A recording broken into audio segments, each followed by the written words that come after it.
Сайн байцгаана уу? Руна ТV суугатаа тавтай морилцгаана уу? Өнөөдөр би та бүхэнд зориулаад Нью Зеландад гарсан нэгэн солонгос аялагчид тохиолдсон эмгэнэлтэй явдлын талаар ярих гад бэлтлээ. 2000-аад оны ихээр Өмнөд Солонгост 20-оос 30 насны залуусын дунд гадаад руу үүргэвчтэй аяллаар явах давлгаа хүчтэй давлгаалж эхэлсэн. Үүний цаад шалтгааныг нь харах юм бол 1990-ад оны сүүлчээр хямд өртөгтэй агаарын тээврийн компаниуд гарч ирж тасалбарын үнэнүүд аажмаар буурсан. Өмнө нь гадаадд аялна гэх юм бол баячууд л аялдаг. Энэ бол баячуудын л боломж гэж ойлгодог байсан. Энэ үеэс олон боломжууд харин нээгдэж эхэлсэн. 2001 онд Инчон нисэх буудал нээгдэж, нислэгийн сүлжээ тэлж хүртээмж нь сайжирсан. Үүн дээр нэмээд Австрали, Канадын Working Holiday хөтөлбөрүүд мод болж аяллыг зөвхөн зугаа биш очиод тэнд ажил хийж хэл суран хослуулах боломжтой юм байна гэдэг хаалгууд нээгдэж эхэлсэн. Үүгээр зогсохгүй урт хугацааны оршин суух, цагаачлах боломжууд ч гэсэн маш ихээр нээгдэж эхэлсэн. 2003 оны 2 дугаар сард Бусан хотын их сургуулийн эдийн засгийн ангид сурч байсан 24 настай Ким Жэ Хён гэдэг залуу үеийнхээ урсгалыг даган ганцаараа Нью Зеланд руу 10 сарын үргэвчтэй аялал явахаар төлөвлөдөг. Тэр шин соёл үзэж оройн ажил хийн зардлаа нөхөөд англи хэлээ сайжруулах бодолтой байсан. Аяллаа эхний сарууд бол маш амжилттай 7 сарын турш аялан эрх чөлөөг мэдэрч авсан. 9-р сарын 7-нд гэр бүлийнхэн найзууд руугаа имэйл явуулж өшөө их соёл судалж англи хэлээ бүр илүү сайжруулах хүртлээр энд байхаар шийдлээ гэж бичсэн. Мөн мэйлэндээ гэр ихнийгээ маш их санаж байна. Мөрөөдлөө биелүүлж байгаад буцна. Дараа уулзъя гэж бичсэн. Гэвч тэгээд удалгүй Ким Жэ Хён өмнөд арал руу хөдөлсөн ч гэсэн түүнээс ахиж мэйл ирээгүй. Гэрийнхэн нь бол түүнийг завгүй явж байхаа гэж бодож исэн боловч бүхэл бүтэн 3 сарын турш Ким Жэ Хёноос ямар ч дуудлага ирээгүй. Харин 12 дугаар сарын 4-нд эх орондоо ирэх ёстой уг нь бол байсан боловч тэр өдөр ч гэсэн ирээгүй. 2003 он нь өнөөгийнх шиг чатны аппликейшнууд хөгжөөгүй бий болоогүй байсан үеэсэн. Тиймээс гадаадаас холбоо барихын тулд бол үнэтэй карт аваад олон улсын дуудлага хийх эсвэл интернет кафе олоод тэндээ очиж суужгаад мэйл бичиж холбоо барих ийм л боломжууд байсан. Тийм учраас гэрийнхэнтэйгээ холбогдохын тулд тэр ихэвчлэн интернет кафе орж мэйл бичдэг байсан. Үүнийг нь гэрийнхэн сайн мэддэг байсан болохоор хэсэг хугацаанд холбоо тасрахт нь бол гайхаагүй. Гэвч бүр хэдэн сараар мэйл хүлээж авахгүй мөн мэйлэнд нь ямар ч хариу ирэхгүй байсанд бол маш их гайхаж исэн. Хаана байгааг нь яаж холбоо барихаач гэсэн тэд нар юусоо мэдэхгүй аргаа олж чадахгүй байсан. Ягаад гэвэл хүүн ганцаараа үргэвчтэй аялал хийхээр явсан учраас. Ингээд гэрийнхэн нь бол зүгээр түүнийг эсэм минь амар тайван ирээсэй л гэж залбирхаас өөр арга байгаагүй. Ингээд залбирсаар 5 сар өнгөрсөн. 2004 оны 5 дугаар сард ар гэр нь эцэст нь цагдаагаас тусламж хүсгээр шийдсэн. Гадаад хэргийн яам Нью Зеланд элчин сайдын ямаар дамжин албан ёсны алга болсны мэдэгдэл бас өгсөн. Мөн өмнөд аралдах нээлсэн бүсийн цагдаа нар ч гэсэн мөрдлөгөө эхлүүлсэн. Түүний аяллаа мөрийг нь мөшгөхөд хойд аралдах Окленд, Веллингтоноос завиар Пиктон гэдэг газар руу хүрээд дараа нь хич хайкинг буюу гараа өргөөд нөгөө явж байгаа унаанд дайгдаж суусан гэдэг хүртэл нотлохоо баримтыг олж чадсан.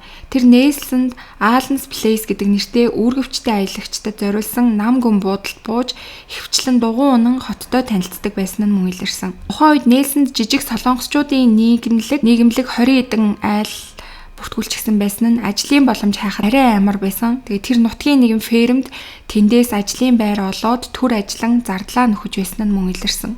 Нээлсэнд ирснээс 20 гаруй хоногийн дараа буюу 9-р сарын 29-нд түүний картаараа төлбөр хийсэн сүүлийн улмөр илэрсэн. Нээлснаас баруун урагшаа 200 км-ийн зайтай далайн эргийн Уэйтспорт хотын нэгэн кафед карта уншуулсан байсан. Энэ гүйлгээнээс хойш бол түүний карта уншуулсан ямар ч тийм улмөр гарч ирээгүй. Цагдаа нар бодохдоо энд ажил хийж хэл сурахаар ирсэн болтой гэж үзсэн. Учир нь тухайн бүс нутаг нь байгаль сайтаагаас гадна хөдөө аж ахуйн улирлын ажлууд элбэг үргэвчтэй аялагчдад тохиромжтой газар байсан. Мөрдлөг Нельсон Вестпортын хооронд нийт бүсэд тэлж 20-од насны Аз царайтай залууг харсан айл өрх хүн байна уу гэж тосгодуудаар яван хүмүүсээс асууж эхэлсэн. Тэр үед бол өнөөгийнх шиг өргөн цар хүрээтэй CCTV хар хайрцаг ховор байсан болохоор хүмүүсийн дурсамжинд найзахаас өөр арга байгаагүй. Ингээд хідэн сар үргэлжилсэн ч гэсэндээ ямар ч гэрч гарч ирээгүй, мөн хугацаа уртсах тусам мөрдлөг удаашарч эхлэн үүнээс хойш бүр 5 жилийн хугацаа өнгөрсөн. 2008 оны 5 дугаар сарын 23-нд нээсний цагдаа нар хэрэг мөрдөн шалгах ажлаа дахин сэргээхээр болсон. Тэгээд энэ тосгонд Аз төрхт хүн ховор тул гэрч гарч ирнэ гэж найдаж байсан. Ингээд хэргийг сэргээснээс 20 хэд хоногийн дараа буюу 6 дугаар сарын 10-нд цагдаад 2 ширхэг хинээс ирсэн нь тодорхойгүй захидал ирсэн. Захидлын нарийн агуулгыг гэрчийг хамгаалах үүднээс нийтэд дэлгээгүй ч гэсэндээ дотор нь бол нэлээд мэдээллүүд байсан. Захиан дээр Чарльстон орчмын ойд цогцсыг нууж улсан тухай мөн 3 сэжигтний нэр бичигдсэн байсан. Ингээд цагдаа нар болохоор битсэн тэр газраар нь хайгуул хийсэн боловч цогцос бол олдоогүй. Гэвч удалгүй захидалд дурдгдсан байсан 3 хүнийг бол саатуулсан. Тэд бол Нельсон орчмоор загсчлахаар ажилладаг 28 настай Шеннон Брент, 31 настай Хейден Маккези, мөн 29 настай А гэх хүн байсан. Энэ хүний нэр бол зарлагдаагүй. Тэгээ энэ гурийн хувьд бол гуруулаад би биш нөгөө хоёр гэд яг нөгөө хоёр хүн рүүгээ чигчээсээ гуруулаа бол хийгээгүй гэж хэлэхгүй байсан. Шүүх хуралд өгөх үед байдал огцом өөрчлөгдсөн. Цагдаагийн шан харамж хөнгөлөлт санал болгосон ятгалганд автсан Шеннон бүхнийг хүлээж гол буруутан нь Хейден гэж хэлсэн. Цагдаа нар энэ мэдүүлгийг Хейденд шахалт үзүүлэхэд эсрэгээр нь бүгдийг Шеннон хийсэн гэж мэдүүлэг өгч эхэлсэн. Тэгвэл чи энэ хэргийг Шеннон хийсэн гэд яаж нотлох вэ гэсэн чинь цогцос булдагдсан байгаа яг тэр байршлыг бол зааж өгсөн байгаа. Чарльстоны орчмын төр зогсоол ой шугуй бүхий жалгын ам байсан. Гэвч үйл явдал бол өвлийн дунд болж исэн хөрс хөлдсөн тул ухах боломжгүй байсан. Ингээд хэд хоног хүлээж газар зөөлрмөгц газрыг ухаж тэндээс цогцос гарч ирсэн. Шинжилгээгээр бол тэр хүн нь 20-од настай Аз эрэгтэй буюу Өмнөд Солонгосын иргэн Ким Жэ Хён мөн болох нь тогтоогдсон. За Шеннон буюу хэрэгтний тухай ярихад эцэг эх нь эрт салж ээжийнхээ гар дээр өссөн. Тэгээ ер нь бол эрүүл бус орчинд хүмүүжсэн. Ээж Морин Кэри нэртэй гэмт хүлэглэлийн толгойлогч эртээ хамтран амьдрах болж гэртээ мансууруулах бодис биеийн үнэлтийн 8-аг хийдэг байсан. Шеннон хідэнтэй гэрийн буланд нуугдаж өдөр хоногийн өнгөрөөдөг байсан. 18 наснда найзынхаа хүзүүнд хутга тулгасан хэрэгт шүүхээс 12 сарын ял авч дараа нь олон хэрэгт бас хутгалдчихсан. Европ гаралтай цагаан арьснуудыг ер нь бол өргөмжлөж бодон арьс өнгөтэй хүмүүсийг бол үл хүндэтгэн хүчирхийлэл үйлдэх нь илбэг болсон. Жишээ нь 1997 онд тус бүлгийнхэн Вестфордын жочид бууд нэгэн гэрийг хувцсыг нь тайлж гол руу шидэж живүүлж алсан аимшигтай хэрэг гарч исэн. Шеннон 2004 онд паркт 2 дорн зүгийн залууг бас зодж исэн. Хейден мөн адил бүлгийн гишүүн бөгөөд 1999 онд нэгэн гей эрийг боомлж хөнөөсөн хэрэгт 2004 онд цогцос илэрхэд баригдаж 21 жилийн тэнсэнгүй бүх насаар шийтгэгдсэн ялыг бас авч исэн байгаа. Тэгээ Шеннон Хейден нар болохоор Ким Жэ Хёныг алсан гэдгээ бол хүлээсэн. Гэхдээ яагаад алсан гэдгээ бол яг хэлэхгүй байсан. Түүний 8 насны хөнөөсөн он сар өдрөөч гэсэн сайн санахгүй байсан. Ерөнхийдөө болохоор эдгээр өмнө зүг рүү машинаар ингэ явж исэн чинь замын хажууд дайрдах гад Ким Жэ Хён гараа өргөсөн байгаа. Тэнгүүд нөгөөдөл чи хараад Аз хэрэгтэй байна. Хэдүүлээ суулгах чи гэд машиндаа суулгаж явж байгаа хугацаанд бол маш найрсаг байсан. Тэгээд арын суудалтаа бол Кимийг суулгасан байгаа. Хейден машина жолоодоод гүүрийн ойролцоо эзгүй шахам газар төр зогсоод энд түр амрыгээ буусан. Хэсэг холдож агаад Шеннон Хейден хоёр зал зохиож Кимийг машин эвдэрч шиг боллоо чи туслаад өгөөч гэж машинаас буугаад ирмэгцэн хоолойг нь боож түүний 8 насыг хөнөөсөн байгаа. Ингэснийхээ дараа болохоор түүний цогцыг бутсөөг нь дотор нуугаад Кимийн бидээ авч явсан бэлэн мөнгө хувцас камер ном гэх зэрэг зүйлсүүдийг нь өөртөө аваад өөрсдийнхөө хувцсыг бол шатаас. Тэгээ түүнийг орхиж авсныхаа дараа болохоор маргааш нь дахиж ирээд нүх ухаж бүрэн гүйцэд Кимийн цогцыг бол газарт булсан. Тэнд бол ямар ч гэрч байгаагүй, уул мөрч гэсэн ерөөсөө үлддэггүй байгаа. 2009 он буюу хэрэг гарснаас 6 жилийн дараа шүүх хурал болсон. Тэгээ шүүх хурал дээр болохоор арьс өнгөөр ялгуурлах үзлээс болсон аллага гэж үзээд түүнд бол бүх насаар нь 20 ялыг оноосон байгаа. За тэгээ өнөөдрийн та бүхэнд бэлтгэж хүргэсэн хэрэг маань болохоор маш харамсалтай. Аз гэдгээсээ болоод зүгээр л гудамжинд явж байгаад Америк залуучуудад амь насаа хөнөөлгсөн маш харамсалтай эргөө. Энд хэрэгтүүдийн хувьд бол бүр ямар ч гимсэн сэтгэл байхгүйсэн, зүгээр өөрсдийгөө цагаан арьстай хүмүүс гэдгээрээ маш их бахархдаг. Манай бүлэг бол цагаан арьстай хүмүүсийн бүлэг гэх мэтчлэн шүүх хурал дээр бол үнэхээр танаанд оромгүй тийм аимшигтай үгсүүдийг ярьж исэн. Шүүх хурал дээр бол Кимжэ Ямны ээж оролцсон, мөн гэрийнхэн ч гэсэн оролцсон. Тэгээ ээж нь бол бүр маш олон удаа ухаан алдаж унаад хүмүүсийн гимшгүй байгааг царайг харахтаа бол бүр үнэхээр хэцүү байсан. За өнөөдөр би та бүхэнд Солонгос улсад гарсан Солонгосын нэгэн жүжигчэнд тохиолдсон хэргийн талаар ярих гад бэлдлээ. 2012 оны 8 сарын 7-нд Сөүл хотын Гвангак дүүргийн цагдаагийн хилцэснийг дуудлага ирдэг. 2 хоногийн өмнө буюу 8 сарын 5-ны 22 цаг 40 минутын орчим Пунгжон дуунд амьдардаг 38 настай эхнэр маань 3 бяцхан хүүхдэд дагуулад гэрээсээ гараад явсан. Тэгээ тэрнээс хойш юусоо сургаггүй байна гэсэн нөхрийнхэн дуудлага байсан. Нөхөр нь хэлэхдээ болохоор эхнэрийг маань Ким гэдэг 38 настай салхилчаад оройхон ороод ирнэ гэсэн мессежийг явуулсан. Тэгээ тэрнээс хойш юусоо ирэхгүй байна гэж нөхөр нь мэдгдсэн. Нөхрийнх нь хувьд болохоор ингээ 2 хоног хүлээж агаад тэгээд ямар ч сураг гарахгүй байгаа учраас цагдаад хандаж байна гэж хэлдэг. Тэгээд тэр эхнэрийнхээ тухай ярихдаа сүүлийн үед унтаж чадахгүй уур уцаартай мэдрэг болсон байсан. Ганцаараа 3 хүүхдээ ер нь бол гэртээ асардаг байсан. Би эхнэртэй олигтой тусалж чаддаггүй байсан. Тийм болохоор би маш их санаа зовж байна. Хурдан эхнэр хүүхдүүдийг маань олоод өгөөч гэж хэлсэн маа. Цагдаа нар ч гэсэндээ энэ бол ердийн нэгэн зүгээр гэрээсээ гараад явсан эхнэрийн тухай биш байна. Яаралтай олох шаардлагатай юм байна. Ямар нэгэн асуудал үүссэн байх магадлалтай юм байна гэж ойлгоцгоосон. Тэгээд эхнэрийнх нь уцаар бол байршлыг нь тогтоож уг нь бол болохоор байсан боловч 2012 онд бол байршил тогтоох хууль одоогийнхоос хатуу байсан. Тэгээ яг шүүхээс зөвшөөрөл олгогдоогүй бол хүний гар утсаар нь GPS-ээр мөрдөх нь хууль бус гэж үздэг байсан. Хулгай эсвэл хүн барьцаалагдсан ч юм уу маш ноцтой гэдгийг мэдгдсэн. Тийм үед л GPS-ээр нь мөрдөж олно гэсэн тийм хуультай байсан. Тиймээс цагдаа нар эхлээд эргэн тойрны хоос нь эхлээд эхнэрийг нь хайж эхлэе гэж шийддэг. Ингээд хамаатан танил найз нөхөд цэцэрлэг сургууль гээд бүх газруудаар нэг бүрчлэн эхнэрийг нь сургалж байтал 8 сарын 10-нд буюу нөхөр нь дуудлага өгснөөс хойш 3 хоногийн дараа цагдаагийн газарт нэг мэдээлэл ирсэн. Тэрний үг юм бол 8 сарын 8-нд Ким хүүхдүүдийнхаа цэцэрлэгийн багш руу залгаад багшаас нь 100,000 вон зээлсэн гэдэг нь тогтоогддог. Гэхдээ тэр цэцэрлэгийн багш руу залгахдаа өөрийнхөө утаснаас биш өөр хүний дугаараас залгасан байсан. Тиймээс цагдаа нар тэр дугаарыг нь ямар хүний утас болохыг нь олоход Анян хотод амьдардаг нэг жижиг хүнсний дэлгүүрийн эзний утас болох нь олддог. Ингээд тэд нар болохоор их тэр дэлгүүр дээр очиод өөрийн чинь утсаар ингээд нэг эмэгтэй хүн утсаар ярьсан уу гэд асуудаг. Тэгтэл 2 хоногийн өмнө нэг эмэгтэй жигнэмэг аваад тэгээ миний утсаар ярьсан гэж хэлдэг. Ингээд цагдаа нар бол ер нь за энэ хаваар л эхнэр нь байх магадлалтай юм байна. Ямар нэгэн буудалд ч юм уу байж магадгүй гэж үзээд тэр хавийн буудлуудыг шалган буудлуудаас орж энэ эмэгтэйг харсан үгээ зургийг үзүүлж явж байгаад нэгэн буудлын ресепшнээс тэдний буудалд байгаа гэдгийг нь мэддэг. Тэгээд тэр ресепшн манай бүр 205 тоотод одоо хүртэл байгаа штэ, яг одоо байгаа гэж цагдаа нарт хэлсэн. Ингээд цагдаа нар бол яаралтай 205 өрөөрөө очиж хаалгыг нь тогсчиход дотроос онгойлохгүй байсан учраас цагдаа нар бол хүчээр онгойлгосон.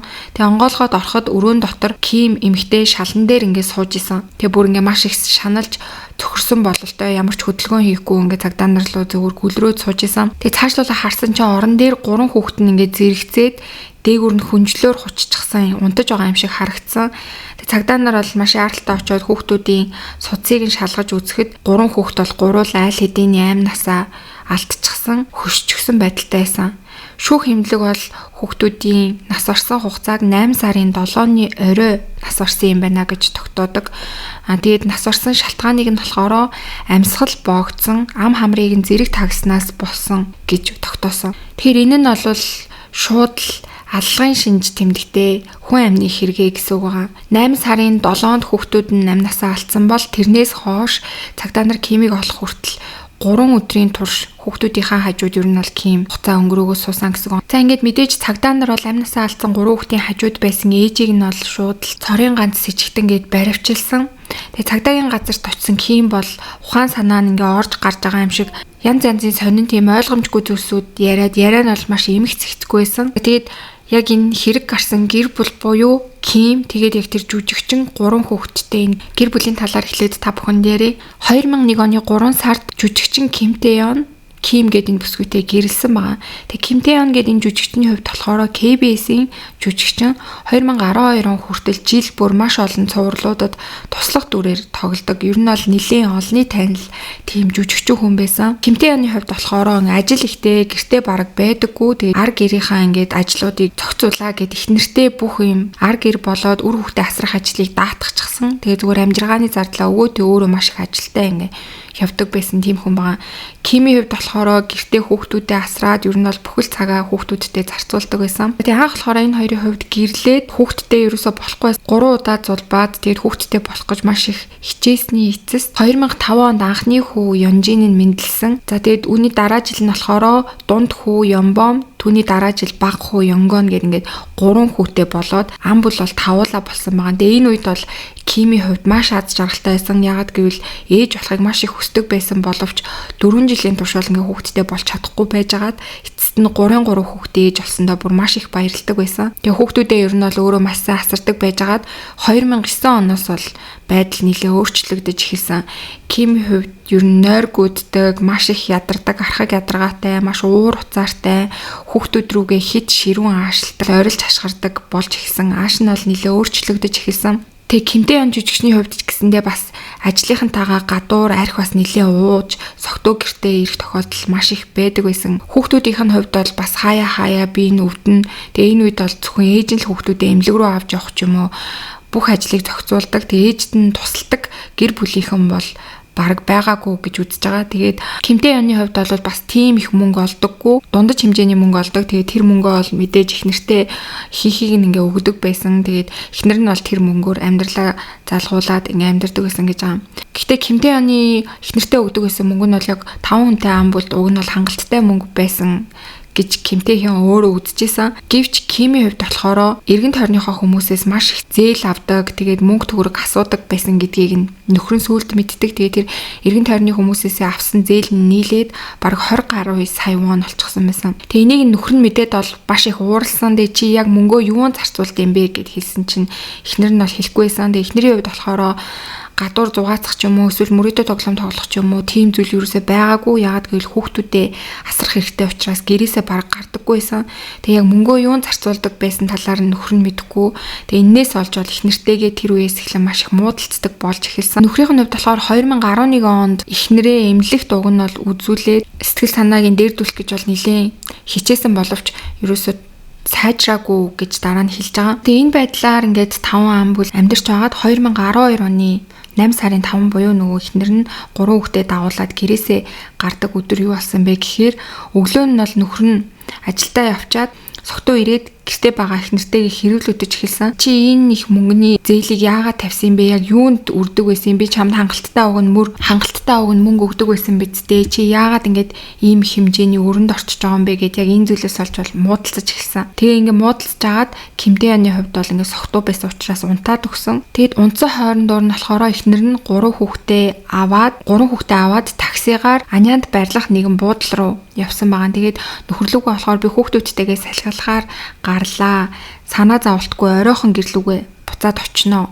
Би бодлоо зэгцэлж хүүхдүүдээ ч гэсэндээ гадуур салхилуулж жоохон тоглуулах хэрэгтэй байна. Орой очиод хоёулаа ярилцъя гэсэн мессежийг явуулсан байсан. Тэгээ нөхөр нь бол энэ мессежийг нь унтж байгаа сэрээд хараад эхнэрлүүгээ маш олон удаа залгасан боловч эхнэр нь уцаа аваагүй. Тэгээ үүнээс хойш бол 2 хоногийн турш эхнэр нь ирээгүй, холбооч бариагүй. Ингээд 8 сарын 7-нд нөхөр нь цагдаагийн газар руу дуудлага өгсөн нь тэр исэн. За тэгээд эхнэрийнхэн талаас болохоор яг тухайн үед юу болсон талаар ярихдаа 8 сарын 7-нд Аняны буудалд ирээд тэгээд хүүхдүүдтэйгээ хамт ингээд өөрийнхөө өнгөрсөн амьдралыг бодоод ингээд байж исэн чинь нөхрөөс нь маш их мессеж ирээд чи юу хийгээд байгаа юм бэ? Чи хүүхдүүдийг аваа хаашаа явчихваа? Чи миний хүүхдүүдийг хүртэл ингээ өөршгөө адилхан хүн болгож амьдралыг нь баллах гээд байгаа юм уу? Уцаа ав гэх мэтчлэн нэлээд тийм хатуу хөвгтэй мессежүүдийг бичсэн гэж байгаа. Уг нь бол Кими хувьд хүүхдүүдээ аваад явчих юм бол араас нөхрийгөө уучлал гуйгаад ярилцсан эвлэрээ гэд бичих байх гэж өгөн бодсон гэж байгаа. Тэгсэн чинь эсрэгээрээ нөхрөөс нь бол маш их ууралж байгаа тийм мессежүүд ирсэн. Тэгээ энэ үед болохоор Кимийн уур бол маш их хүрсэн гэж байгаа. Тэгээ яг тэр үед нь болохоор хоёр хүүхэд нь нөгөө өрөөнд дэрээр тоглоод ингээд байж исэн. Тэгээ тэр хоёр болохоор дэрээр тоглож байгаа хүүхдүүд учраас ингээд маш чимээ шуугантай байсан. Тэгсэн чинь Ким тэр хоёр руу бойл гэж маш олон удаа хэлсэн маань. Тэгсэн чинь хүүхдүүд болохоор ээжийнхаа үг сонсохгүй тоглоод исэн.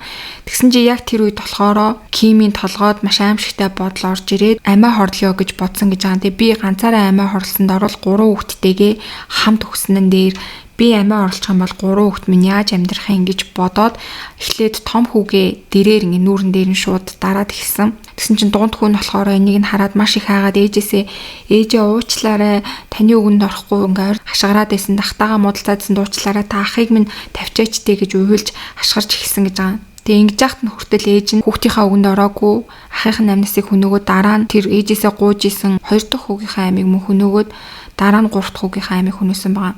Ингээ 3 хүүхдийнхаа амнасыг хөнөөснийхөө дараа хажууд нь хэд хоног гөлрөөд суусан гэж байгаа. Тэгээ түүний үед болохоор хэдийгээр цагдаа нарт өөрөө амиа хорлох гэжсэн гэж хэлсэн боловч ямар ч тийм амиа хорлох үйлдэл бол гаргаагүйсэн, зөвхөн 3 хүүхдийнхаа л амнасыг хөнөөсөн байсан.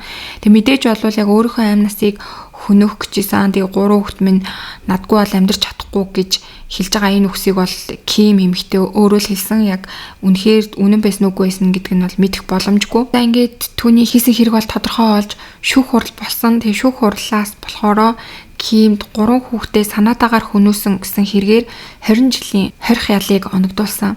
Өмгөөлөгч нарын хувьд бол сэтгцэн эмэгтэй байсан учраас хүүхдүүдийнхээ амнасанд хүрсэн гэсэн тийм байдлаар өмгөөлж исэн ч гэсэндээ 20 жилийн ял нь бол яг шүүгчийн шийдвэр болж гарсан. Тэгээд үүний дараа бол Ким давж залцсан ч гэсэндээ 20 жилийнх нь ял нь бол яг тэр чигээрээ хэвээрээ үлдээд 20 жилийн ял авсан маа. За ингээд 3 хүүхдийнхаа амнасыг маш аимшигтайгаар хөнөөсөн Кимийн хувьд бол одоо ингээд шоронд байгаа. За харин түүний нөхөр Кимтэй яны хувьд болохоор эхнэрээ шоронд орсны дараа бол албан ёсоор эхнэрээс салсан. Тэгээд яг өөрийнхөө нэрийг бас солиод маш олон тийм сэтгэл зүйн эмнэлгүүдээр бол нэг хэсэг эмчилгээ хийлгэж агаад тэгээд одоо болохоор нэг ажил хийж байгаа юм билээ. Яг жүжигчнийхээ ажлыг бол мэдээж орхисон хүмүүсийн өмнө гардаг ажлыг бол хийж чадахгүйгээд орхисон байгаа. Тэгээд сүүлд нэг нэвтрүүлэгт ороод тэр ярилцлага өгтөө хүүхдүүдийнхаа өмнө дараа уулзахдаа ичихгүй байхын тулд би одоо ер нь бол маш их хичээж амьдарч байгаа. Тэгээд удахгүй би тэнгэрт очиод хүүхдүүдтэйгээ уулзах гэж ярилцлага өгсөн байсан. Тэгээд түүний хувьд бас би эхнэрээсээ яг яагаад гэдэг асуултыг, яагаад 3 хүүхдийнхээ амнасыг хөнөөсөн юм бэ гэдэг асуултын хариултыг байнга асуухыг хүсэж, байнга бодож явдаг. Тэгээ эргэлдээч гэсэндээ маш олон удаа очиж түүнтэй уулзангаа энэ асуултаа асуух гэсэн боловч миний яг эргэлдээр очих гэсэн тэр хүсэлтийг маань дандаа ингээд хүсэлтэнд маань дандаа татгалцдаг надтай нэг ч удаа уулзаагүй. Тэгээ миний бичсэн захиануудад ч гэсэн ихнэр маань нэг ч удаа хариу өгөөгүй. Яагаад тийм бяцхан 3 хүүхдийнхээ амнасыг хөнөөсөн талаар ямар ч хариу өгөөгүй гэд ярьсан байсан. Тэг мэдээж бол эхнэрийгээ хизээч уучлах чадахгүй гэж бас ярьсан байсан. Тэгээ миний бодлоор болохоор эхнэрийгээ уучлахгүйгаас гадна ер нь бол өөрөө бас маш их хайрх уудаг байсан. Гэр бүлдээ ерөөсөө цаг зарцуулдаггүй байсан гэдэг нь бол сүүлд ил болж исэн. Тэгэхээр анханасаа ер нь гэр бүлдээ цаг зарцуулаад эхнэртэйгээ сайн ярилцдаг ч юм уу, гэр бүлдээ сайн анхаардаг байсан бол бас ийм хэрэг гарахгүй ч байх байсан байх магадaltaй байх гэж би бодож байна. Эхнэрийнх нь хувьд бол ер нь бүх зүйлийг ганцаараа зохицуулдаг, 3 хүүхдтэйгээ яг ингээд өрх толгоолсон ээж шиг амьдардаг байсан гэдэг нь бол бас сүлд ил болсон. Өнөөдөр би та бүхэнд Солонгост гарсан нэгэн гэмт хэргийг ярьж өгөх гээд бэлдлээ. За ингээд ярьж эхлэе. 2015 оны өвөл он солигдохын өмнөхөн Инчон, Пучон хотуудын орчимд удаан хугацаанд сургуультай ирээгүй хүүхдүүдийг шалгах, томоохон шалгахт явагдаж эхэлсэн. Учир нь тухайн үед энэ бүс нутагт хүүхэд хүчирхийллийн олон хэрэг илэрч хууль зүйн яам нь цагдаагийн байгууллагуудад онцгой үүрэг өгсөн байсан. Шалгах хүүхдүүдийн жагсаалтанд 2015 оны 3 сард Пучонд гэрээсээ зугтсан гэж бүртгэгдсэн 13 настай ий охин байсан. Гэрээсээ ий охиныг зугтсан тухайн эцэг эхийн цагдаад бүртгүүлж цагдаа нар тухайн үед тоглоомын төвүүд, сауны газрууд, түр хамгаалах төв зэрэгт хайсан ч гэсэн охиныг олоогүй учраа харамсалтай нь охиныг хайх үйл ажиллагаа тэгсгийгээд зогсоогоод түүнээс хойш бүтэн 8 сар өнгөрсөн байсан. Ингээд хууль зүйн яамны өгсөн үүрэг даалгаврын дагуу цагдаа нар дахин шалгалт эхлэн ий охины ойрын танилудаас ихэвчлэн хаагуур явдаг байсан талаар нь асууж автал нэг найз нь цагдаа нарт маш чухал мэдүүлгийг өгдөг. Тэр хэлэхдээ охин гэртээ хид хид удаа зодуулчхаад хичээлдээ ирж байсан. Би бүр шарахыг нь өөрийн нүдээр харж исэн гэж хэлсэн байна. Энэ үгийг нь сонсоод цагдаа нар эцэг ихтэй нуулзахаар очиход байдал сонирн байсан. 13 настай охин бараг бүтэн жил сургаггүй байсан байхад эцэг их нь охиноо олно гэсэн чин хүсэлгүй хайж мэдүүлэг өгөхөөс ч татгалзаж байсан. Тиймээс цагдаа нар сэжиглэн гэрт нь нэгжлэг хийхээр болон 2016 оны 2 сарын 3-ны өглөөний 9 цагт Бүчоон хотын Соосаа дүүрэгт байрлах охиныг гэрт нэгжлэг хийж эхэлтэл эхэндээ бол онц зүйл наадлын өрөөнүүдээс нь бол илрээгүй. Гэвч гэрийн өнцөг булан бүртэн чийг шингээгч мөн үнэр дарагчийг маш олноор нь байршуулсан байсан. 2 сар гэдэг нь бол ер нь өвлийн үйлрэл тийм амар чийг халуун байхгүй байхад маш олон чийг шингээгч болоод үнэр дарагчуудыг тавьсан байгаа нь нэлээд с ิจ гтэй санагдсан. Цагдаа нар хаалттай байгаа жижиг өрөөгийг онгойлгоод ортол тэнд хучлагаар ямар нэгэн зүйлийг бүтээгээд орхичихсон харагдсан.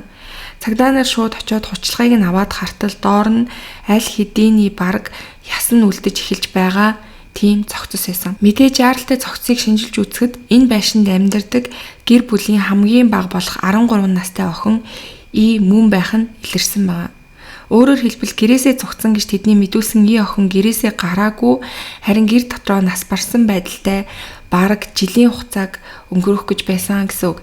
Ингээд цагдаа нар гэрээс нь шууд аав болон хойд эхийг нь яаралтай баривчилж авсан. Аав нь 48 настай, хойд эх нь 40 настай байсан. Цагдаагийн газар очив. Аав нь мэдүүлэг өгөхдөө охиноо өгөхөөс нь өмнө би жаахан загинсан юм аа. Тэгээд өглөөс ирсэн чинь амьсгалахгүй байсан гэж мэдүүлэг өгсөн. Тэгээд цагдаа нар яагаад яаралтай эмнэлгийн тусламж дуудаагүй юм бэ гэд асуусан чинь аав нь хариулахдаа гэртээ байлгаад би чин сэтгэлээсээ залбираад байх юм бол охин маань амилнаа гэж хариулсан маа. Тэгээд аавынх нь хувьд болохоор сүмийн пастор хийдэг тийм хүн байсан. Шүүх эмнэлгийн дүгнэлтээр охин нас ороод бараг 11 сар болсон тогтоогдсон. Тэгэхээр өөрөөр хэлэх юм бол гэрээсээ зугцсан гэж аав нь бүртгүүлсэн яг тэр үед охин амиа алдсан гэсэн үг байгаа. Гуй орчмоос нь маш их хэмжээний цус алдсан, дотор эргэтэн том хэмжээний цус суралт илэрсэн. Энэ нь бол хүчтэй гадны нөлөөгөөр цохиулж үүссэн шархнаас болж нас орсон байгааг нь харуулсан. Өөрөөр хэлбэл ер нь бол гэр бүлийн хүч ирхийлэлд өртөж амь насаа алдсан гэдэг нь бол шууд тодорхой болсон. За тэгээ яг тэр үед болохоор юу болсон талаар аав нь ингээд мэдүүлэг өгж эхэлсэн. Тэгээ аав нь ярихдаа загинсан гэж хэлж байгаа нь болохоор модон ташуураар, харин хойд ээж нь болохоор шүүрний ишээр гарын алга, шилб, гар, гуйруу нь олон удаа цогсон. Тэд үүнийг хүүхдээ хүмүүжүүлэх арга байсан гэж тайлбарлаж байгаа. Гэхдээ яг цогцноос илэрсэн шарх нь бол жирийн хүүхэд зүгээр баг зэрэг цохих тийм үед үүсэх шарах биш, бүр маш хүчтэй, маш удаан цогцсноос үүсэх шархнууд гэдгийг бол шууд л хэлж байсан. За тэгээ энэ гэр бүлийн гишүүдийн хувьд болохоор аав нь жижиг сүмийн пастор, бас теологийн их сургуульд багшилдаг тийм багш хүн байгаа. Германд докторийн зэрэгээ бүр хамгаалсан. Эхнэртэйгээ 3 хүүхэдтэйгээ амьдардаг байсан. Игийн хувьд болохоор тэдний хамгийн бага хүүхэд нь байсан. Гэвч 2007 онд эхнэр нь хорт хавдраар нас бараад эхнэрээ нас барснаас 2 жилийн дараа буюу 2009 оны 12 сард одоогийн эхнэртэйгээ танилцаж гэрэлсэн.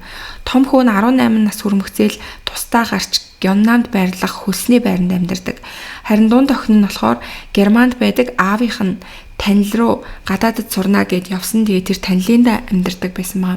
Харин бага охин игийн хувьд болохоор жоохон учраас аав болоод хойд ээжтэйгээ 2 жилийн турш амьдарч агаад хойд их нь дүгэндээ өсөхөөр охиныг явуулсан байгаа.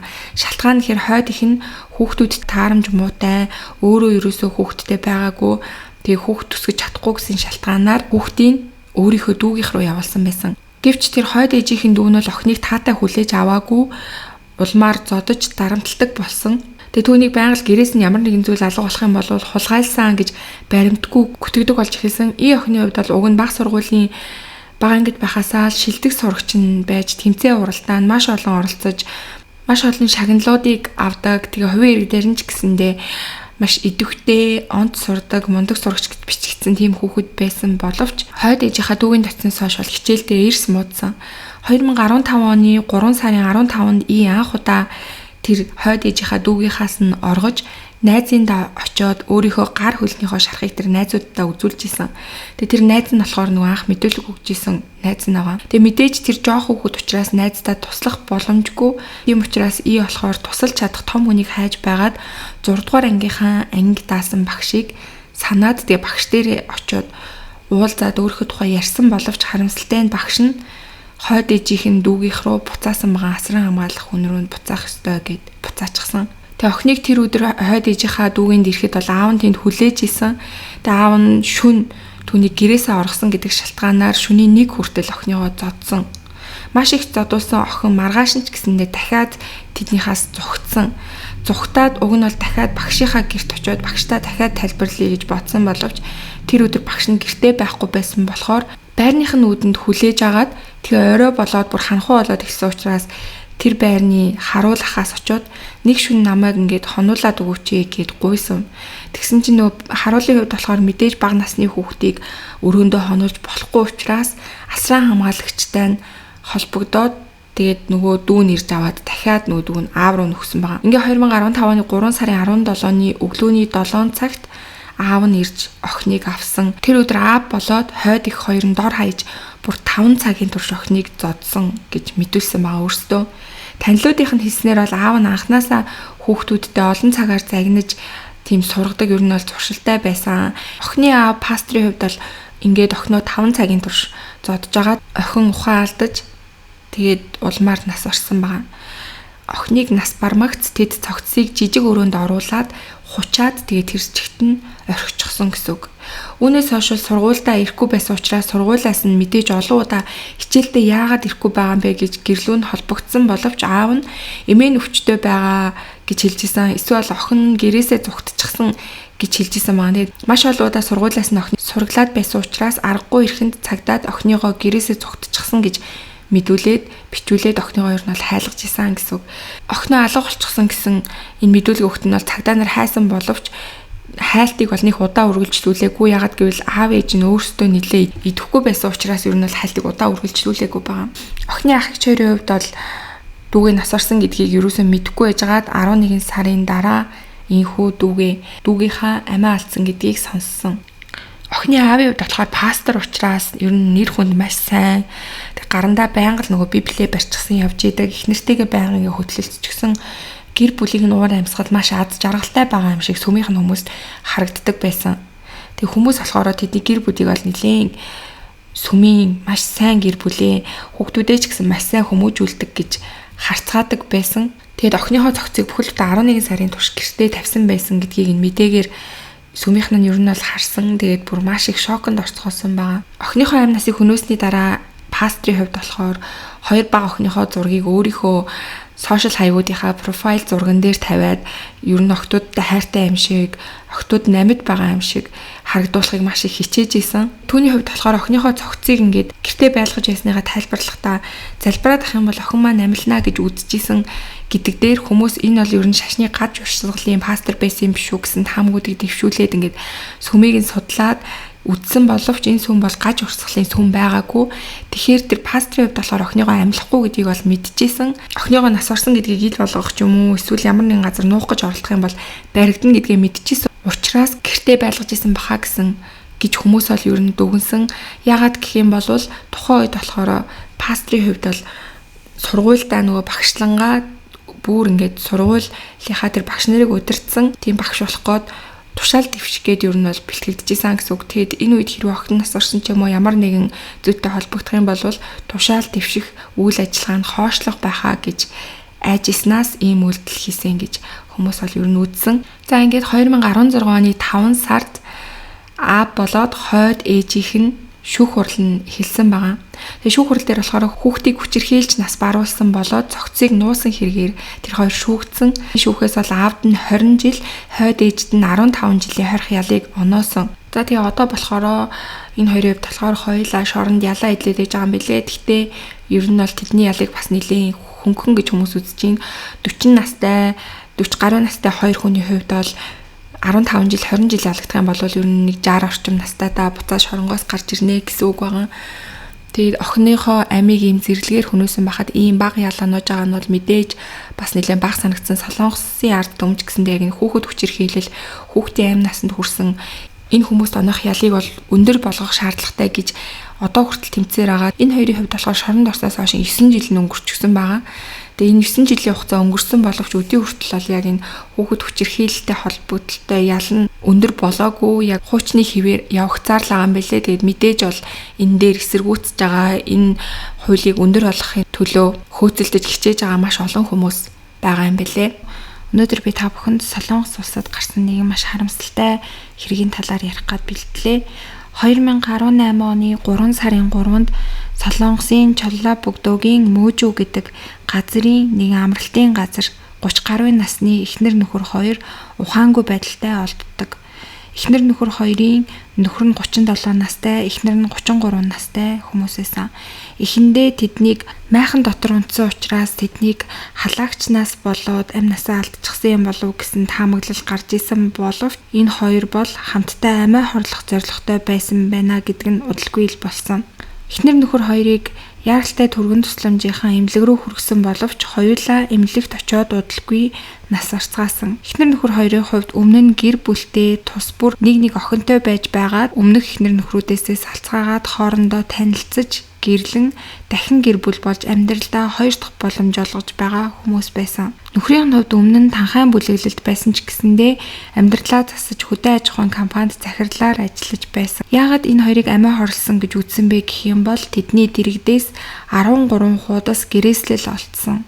Энэ гэрээслэлд эхнэр нь хоёр охиндоо зориулж ээж нь сул дорой байсан дуучлаарэ. Энд та хоёрын буруу юусоо байхгүй. Хинч та хоёрыг доромжлох эрхгүй. Айсан үедээ зүхтэж болно. Тусламж хүсэх бол зориг. Ээж нь энэ дэлхий дээр та хоёрыг хамгийн ихээр хайрлсан. Гэх мэтчлэнгээр хоёр охиндоо зориулсан үсийг бичсэн байсан. Дараагийн хэдэн хуудсан дээр нь болохоор нөхөр нь хоёр талын ээж авдаа зориулаад бит хоёр хамгийн муу хүүхдүүд аав ээжтэй хийж болшгүй хамгийн муу зүйлсийг хийлээ. Бит хоёрыг үнэхээр уучлаарай. Гэр бүлийг минь битгий буруутгаарай. Хүүхдүүдийг минь сайн харж хамгаалж байгаарай гэж бичсэн байсан. Мөн үргэлжлүүлээд тэр хоёр хамтдаа бичсэн үгс нь айдас биднийг яллаа. Бид тусламж эрт гуйх ёстой байсан. Гэхдээ бид одоо ядарч байна. Пак гэдэг нэртэй хүнд зориулаад алуурчин чи бол гэр бүл өөмөлөх чамайг би өгсөн ч орхихгүй. Нүднээс минь нулимс гаргасан тэр бүхнийхээ төлөөсийг чи заавал төлөх болно. Гэх мэтчлэнгээр Пак гэдэг хүнийг бол маш их үзэн ядсан, өш хонзон сансан өгүүлбэрүүдийг бичсэн байсан. Үргэлжлүүлээд өмгөөлөгч рүүгээ 4 хуудас хүчирхийлэл дарамт айлхан сүрдүүлгүүдийн талаар бүх өдөр цагийн дарааллаар энд байгаа гэд бичсэн байсан. Бид байхгүй болсон ч гэсэндээ үнэн мөннийг алдагдуулахгүйгээр заавал үнний талд бат зогсож хэргийг минь шийдүүлж өгөөрэй гэж өмгөөлөгчдөө загсан байсан. За ингээд яг энэ хоёрын яриад байгаа энэ хэрэг яг юуны талаар байсан, Пак гэж энэ хоёр хүний үзий ядаад байгаа хүн хэн байсан талаар ярив. Пак болохоро нөхөр игийн 30 жилийн өмнө найзалсан багын найз нь байгаа. Өмнө нь тэр хоёр хамтдаа зохион байгуулалттай танхайн бүлэглэлд ажилдаг байсан. Гэхдээ нөхөр нь болохоор гэмт хэрэгээс хол баяа гэж үзээд бүлэглэлээсээ гараад хөдөө аж ахуйн компанид ажилд орсон байсан. Энэ компанид ажиллаж байхдаа найз Пактайгаа хамтран бизнес хүртэл хийж исэн. Тэгээд тэдний эхнэр болоод Пакийн эхнэр ер нь бол дөрүүлээ ингээ гэр бүлийн найзууд болж нэлээ ойр дотн байдаг байсан. Гэвч мөнгө хамтын бизнес хийж эхэлснээс хойш ер нь бол маргаан зөрчил ошрон тасархай болж 2017 оноос тэд нэр ер нь бол бүр ингээ тангарах тасарцгаасан байна. За тийм тангарах тасраад удаагүй байх үедээ амиа алдсан залуу буюу нөхөр нь 5 шөнө 6 өдөр Вьетнам руу ажиллаар томилолтоор явахаар болдог. Нөхрийг нь явсан яг тэр өдөр Пак эхнэрлүүн мессеж бичсэн байдаг. Тэр мессежиндээ болохоор чухал ярилцах юм байна. Хоёлаа уулзаад ойрхон кофе шоп сууж кофе уунгаа ярилцъя гэж бичдэг. Тэгээ эхнэр нь болохоор анхандаа бол түүнтэй уулзмааргүй байсан. Гэхдээ яаралтай ярих юм байгаа юм байлгүй дээ гэж бодоод уулзахаар болоод гэрээсээ гартал Пак машин дотроо сууж исэн. Тэгээд бүсгүй түүний машин дотор суугаад тэр хоёр ингээ ярилцах гад яриа эхэлсэн. Тэгтэл Пак шууд нөхөр чинь өөр хүнтэй тэгээ бас гадуур ингээд тэр хүүхнээсээ хүүхэдтэй болчихсон байгаа. Чи юу н мэдсэн үү гэж асуусан. Тэгээ үүнийг сонсоод бол эхнэр нь мэдээж эхлээ шоконд орсон. Тэгээ гайхаад ингээ харсан чинь шууд уцаа авснаа. Өөрийнхөө бүлэглэлийн дүүнэрлөө залгаад та нар нөгөө манай найзыг өөр их нэртэй хүүхэдтэй гэдгийг нь мэднэ зтэй олж илрүүлсэн бидтэй гэж ярьсан. Тэгээ энэ яриаг нь сонсоод эмэгтэй машинаас нь ингээ буух гад оролцсон гэсэн чинь түүнийг хүчээр ингээ суулгаснаа. Нэг цагдаа руу залгаад миний хажууд яг одоо миний үгэнд ерөөсөө орохгүй нэг хүн сууж байна. Би энэ хүнийг яах ёстой вэ гэж асуусан. Бүсгүй бол энд нь маш их айсан гэж байгаа. Тэгсэн чинь Пак уцаа тасласнаа. Чи ингээ айх хэрэггүй юунаас найгаад байгаа юм. Чи миний ярьж байгааг ойлгож гин үү? Чи ухаантай байх хэрэгтэй гэд түүнийг хид алгацсан. Тэг мөн сэгсэрсэн. Тэгээ энэ үед бол бүсгүй бүр маш их айсан гэж ярьж байгаа. Яагаад гэх юм бол Пакийн хувьд бол нэлээд ширүүн зан авиртай. Тэгээ дээрмийн бүлэглэлд угаасаа байдаг хүн учраас маш их айсан. Тэгээ энэ өдөр бол ингээд Пактай бол олон зүйл ярьж чадалгүй гэрлүүгээ орсон. Тэгтэл үүнээс хойш бүр 3 хоног тасралтгүй түүн рүү Пак байнга залгаж уулзъя гэж түүнийг дуудан хаана явж байгаа газарт нь гинт гарч ирээд түүнийг дагаж эхэлсэн. Тэгээ энэ үед болохоор бүсгүй бол маш их айж исэн. Тэгсэн чинь чи миний хэлсэн үгэнд орохгүй байх юм бол чиний гэр бүлд ч муу зүйл тохиолдсон шүү. Ер нь бол танаа нөхрийг үгүй хийх бол маш амархан гэж сүрдүүлж эхэлсэн. За тэгээ 4 сарын 14-ний шөнө болохоор бүсгүй гэртээ ингээ хүүхдүүдтэйгээ байж исэн. Тэгсэн чинь Пакаас мессеж ирсэн. Гэрийн чин гадаа байна, гараад ир гэд. Тэгээ Пак энд нь болохоор гарах боломжгүй байна гэд битсэн чинь нөхөр чинь томилдоор явчихсан чи гэртээ хүүхдүүдтэйгээ л байгаа үсттэй. Би тэгвэл чи гарч ирэхгүй юм бол гэрлүү чинь яваад орлоо шүү. Хүүхдүүдтэй чинь ч гэсэн ойрд уулзаагүй юм байна. Орж хүүхдүүдтэй чинь уулзъя битсэн. Тэгээ энэ үеийг сонсоод бүсгүй бол маш их хайгаад гэртээ түүнийг оруулсанд орвол гарсан нь дээр юм байна гэж бодоод гэрээсээ гараад түүн дээр очисон. Тэгтэл тэр дэлгүүрлүү түүнийг дагуулж ороод шар ариг худалдаж аваад бүсгүйг дагуулад цочид буудлын руу явсан. Тэг бүсгүй бол мэдээж маш их эсэргүүцчихсэн гэж өөрөө хэлж байгаа. Тэгсэн ч гэсэндээ түүнээс айгаад дагаад буудлын руу орсон. Тэг буудалд орсныхоо дараа болохоро Пак бүсгүйг цохиж нүдэн хүчээр түүнийг хүчирхийлсэн гэж байгаа. За маргааш нь болохоро нөхөр нь томилолтоос ирсэн. Тэгэд нөхрийгөө томилолтоос ирмэгцэн эхнэр нь өөртөө тохиолдсон бүх зүйлийг нөхөртөө шууд ярьсан. 30 жилийн турш найзлсан найз нь түүний эхнэрийг доромжилж хүчирхийлсэн гэдгийг сонсоод бол мэдээж бүр маш их уурлан шууд цагдаагийн газар руу очиж найзынхаа эсрэг мэдүүлэг өгсөн байгаа. Тэгээд эхнэрийнх нь ярьж байгаа энэ бүх зүйлсүүд бол маш их логиктой. Тэгээ ер нь бол цагдаа нар сонсоод эхнэрийнх нь зөв юм байна гэж дүгнээд Пакийг бол мэдээж ял авах нь тодорхой гэж үтсэн. Ингээд хэрэг үүсгэсэн. Хэрэг үүсгээд ингээд шүүх хурал болохоор болсон. Тэгээд 2017 оны 11 сард эхэлсэн анхан шатны шүүхтэр бүх зүйл өгөөсгөгдөж Пакийг бол гин буруугүй гэж үтсэн байгаа. За тэгээ Пак болохоор шүүхтэр юу гэж мэдүүлэг өгсөн бэ гэх юм бол би 4 сарын 10-нд түүн рүү залгасан нь үнэн. Гэхдээ яах гэж залгасан бэ гэх юм бол түүний нөхөр бит хоёрын харьцаанаас болоод ингээ хоёр эхнэрүүд маань хоорондоо харилцаа муутай байгаасаа гэж би хүсээгүй. Яагаад гэвэл тэд нар бол маш сайн найзууд болчихсон байсан. Тийм учраас би эхнэртэйгээ буцаагаад найз болох зорилгоор түүн рүү ингээ залгасан. Тэгсэн чинь тэр хоёлаа уулзж жагаад ярих зүйл байна гэж надад хэлсэн. Тэгээ би гэрийнхэн гадаа машинтайгаа ингээ яваад очсон чинь тэр миний машин дотор орж суумагцаал нөхрийгөө муулж эхэлсэн. Нөхөртөөгөө юусоо таарж тохирохгүй байна. Салмаар байна. Яаж нөхрөөсөө салах вэ гэх мэтчлэн надад ярьж эхэлсэн. Тэгээ би бол түүнийг сонсоод чи ухаантай байх хэрэгтэй. Яагаад нөхрөөсөө салах гээд байгаа юм бэ? Салж болохгүй гэд түүнийг хэд сэгсэрсэн. Үүнээс бол өөр юусоо түүнийг цохиж нүдсэн тийм зүйл гаргаагүй гэж мэдүүлэг өгсөн. За ингээ тэр өдөр бол ингээ өнгөрсөн. Тэгээ үүнээс хойш бол тэр над руу байнга залгаад уулзъя нөхрийнхөө талаар ярих юм байна гэд над руу байнга яар. Би ч гэсэндээ түүнийг тайвшруулах гэж хэд удаа уулзсан. Тэгээ ингэж хэд уулзж агаад бит хоёр бие биендээ тасаад ер нь бол уулзахаар шийдээд ингээ нууц амаргууд болохоор шийдсэн. Тэгээ 15-нд бит хоёр харилцан тохиролцсны үндсэн дээр зочид буудалд орсон гэж мэдүүлсэн байгаа. Тэгээ зочид буудал анх орхолсон шалтгаанаа тайлбарлахдаа бит хоёр машин дотор пив ууя гэж ярилцаад пив дэлгүүрээс худалдаж авсан боловч машин дотор уухан зохисгүй мэн гэж үзээд бит хоёр буудалд орсон мэдүүлсэн. За тэгээ цагдаа нар болохоор нөгөө буудлынхын CCTV-г шалгаад үзсэн чинь яг тэр CCTV-ний бичлэг дээр болохоор эхнэр нь ингээ гартаа ууттай шар ариг барьчихсан. Ямар ч тийм хүний дарамтанд ороод явж байгаа эмхтэй шиг юусаа харагдааг байгаа. Тэгэд шүүхээс болохоор яг энэ бичлэгийг гол баримт гэж үзээд энэ бичлэг дээр бол ерөөсөө тийм энэ хоёрын хооронд бие бинийгээ хүчээр ингээд албадсан, шахсан. Тэгээ бүсгүйгийн хувьд ч гэсэндээ ингээ хүний хүчин давтаад буудал руу орж байгаа дүр зураг ерөөсөө харагдахгүй байна. Тэгэхээр ер нь бол сайн дураараа гэж үзэж байна гэд анхын шатн дээр бол Пакийг цагаатгсан. Ямар ч ял оноогоогүй, гин буруугүй гэж үз. За тэгээ энэ явдлаас хойш болохоор эхнэр нөхөр хоёрын амьдардаг тэр хавийн хүмүүс бол тэр хоёрыг найзыгаа шүүгцэн гэдгийг нь мэдээд ингээд цуурхал бол маш хурдан тарж эхэлсэн. Тэгээд бүгдээрээ л тэр бүсгүйг буруутгаж нөхрийгөө хэд хоног томилтоор явсан хоорондоор найзтай нууц амаргууд болсон. Маш муу эмхтэй гих мэтчлэнгээр цуурч эхэлсэн. Тэгээ энэ цуурхал бол эхнэрт нь үнэхээр хүн дээр туссан гэж ярьсан. Тэгээ эхнэр нөхөр хоёрын хувьд бол давж заалцсан.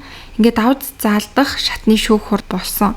Гэхдээ яг энэ шүүх хурал дээр ч гэсэндээ мөн л Пакийг гин буруугүй гэж үзсэн байгаа. Тэгээд энэ үндэслсэн гол баримт нь болохоор бас л тэр буудал руу орж байгаа CCTV-ний бичлэгээр үндэслээд гин буруугүй гэж үзсэн. За тэгээ энэ явдлын дараа бол эхнэр нөхөр хоёр яг бүр ингээд тисгэ байгаад дээж хүүх рүү хандах гад өмгөөлөгч нь хэргийг ингээд дахиж судлаад тэгээ дахиж баримт бүрдүүлж авах явцад амиа хорлж нас орсон байгаа 13 хуудас гэрээслэл үлдээгээд эхнэр нөхөр хоёрыг амнасаа алдсны дараа бол энэ хоёр хосын 13 хуудас гэрээслэл олон нийтэд ил болсон. Мэдээнүүдээр ч гэсэндээ яг энэ талаар гарч эхэлсэн байгаа. Тэгээ хүмүүс бол бүгдээрээ л яг энэ хэргийг зөв шударга шүүгдээсээ дахин ингээ авч хэлцээсэй гэж хүсэж эхэлсэн. Эхнэр нөхөр хоёрын өмгөөлөгч ч гэсэндээ бууж өгөлгүйгээр яг үргэлжлүүлээд 2018 оны 10 сард дээд шүүх хэргийг дахин шинээр авч хэлсэн. За тэгээ яг энэ үед болохоор Пакийн гар утсан дээр бол баримтууд байгаа гэж үзээд Пакийн гар утсыг шинжилсэн. Тэгээ өмнөх шатны шүүх хурлууд дээр болохоор Пакийн гар утсыг шинжил гэсэн боловч Пак гар утсаа алга болгочихсон гэж хэлээд ерөөсөө гар утсаа авчирч өгөөгүй байгаа. Харин хохирогч бүсгүйгийн хувьд болохоор өөрөө Пакта бичлсэн бүх мессежүүдэд устгачихсан байсан учраас бас яг баримт нотлохоо болж чадаагүй. Тэгээ яагаад устгасан бэ гэхээр ер нь бол тухайн үедээ маш их айж имижсэн ер нь энэ талаар нөхөртөө хэлэхсгээж сайн шийдээгүй байсан учраас айснаасаа болоод мессежүүдэд устгасан гэж ярьж исэн. Дээд шатны шүүхтэр болохоор Пакийн гар утсыг авчирч түүнийг нээж ингэж үүдсэн.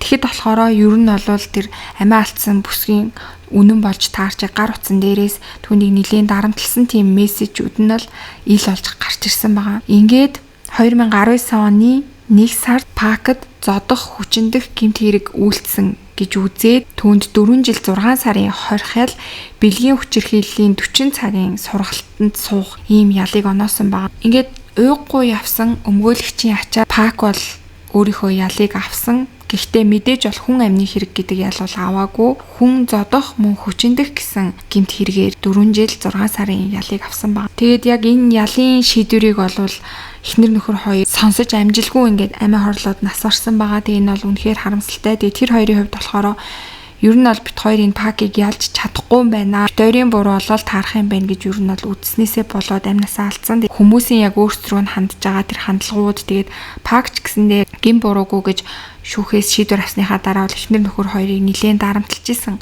Тийм мессежүүд нь бас ил болсон. Тэгээ энэ дарамт шахалтыг ч гэсэндээ ер нь бол дийлж чадахгүй юм байна гэж үзээд амиа хорлцоосон гэдгээ гэрээслэлдээ бичсэн байсан. Тэгээд нөхөр Игийн хувьд болохоор яг гэрээслэл дээрээ бас бичгтээ чи бол үнэхээр аимшигтай, шившигтэй, аимхан амтан. Бидний амьд байхдаа чамаас болж туулсан тамаас хэдэн мянга дахин тамд чи бүх насаараа амьдраасаа гэж бит хоёр хүсэж гин гэж бичсэн байсан. За тэгээ яг одоогийн байдлаар болохоор 2025 оны байдлаар болохоор мэдээж 4 жил 6 сарынхаа ялыг дуусгаад Пак бол шоронгоос суллагдчихсан байгаа. Одоо бол яг юу хийж амьдарч байгаа нь тодорхойгүй. Тэгээ энэ хэрэг дээр бол хамгийн харамсалтай нь амиа алдсан эхнэр нөхөр хоёр болоод өнчирч хоцорсон хоёр хүүхэд гэж би бодож байна. Өнөөдөр би та бүхэндээ Америкийн нэгдсэн улсад гарсан Солонгос хүмүүст тохиолдсон нэгэн хэргийг ярих гад бэлтлээ.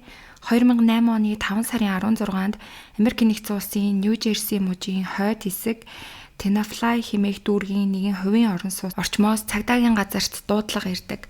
Дуудлага авсан цагдаа нар яралтай тэр газарт очиж байшингийнх нь хаалгаар ормогц гэр дотор үнэхээр аимшигтай дүр зураг тэднийг хүлээжсэн. Цагдаа нар энэ байшинд ирсэн шалтгаан нь бол хүн амны хэрэг гарсан тухай дуудлага байсан.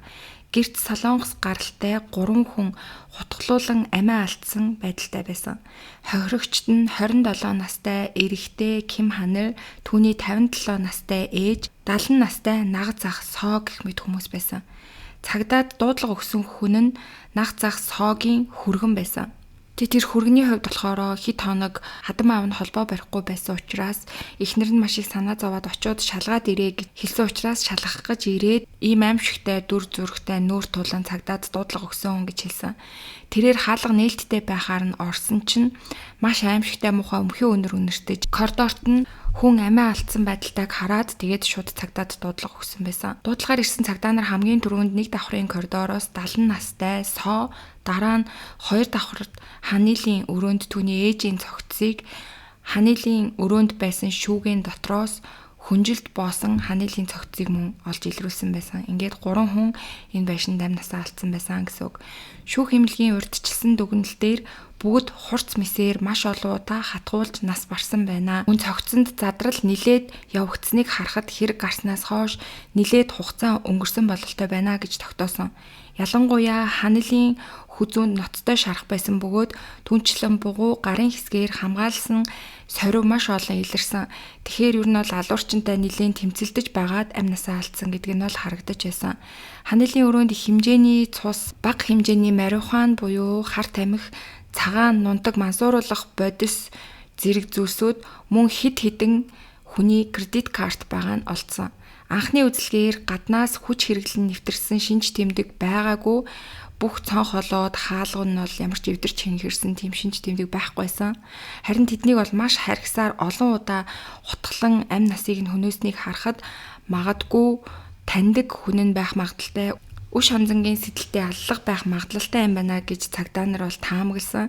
Гэтэл гол хэргийн газар болсон ханилийн өрөөг нэгжих явцад цагдаа нар энэ хэргийг шийдвэрлэх магадлалтай түлхүүр болох ханилийн өдрийн тэмдэглэлийг олсон.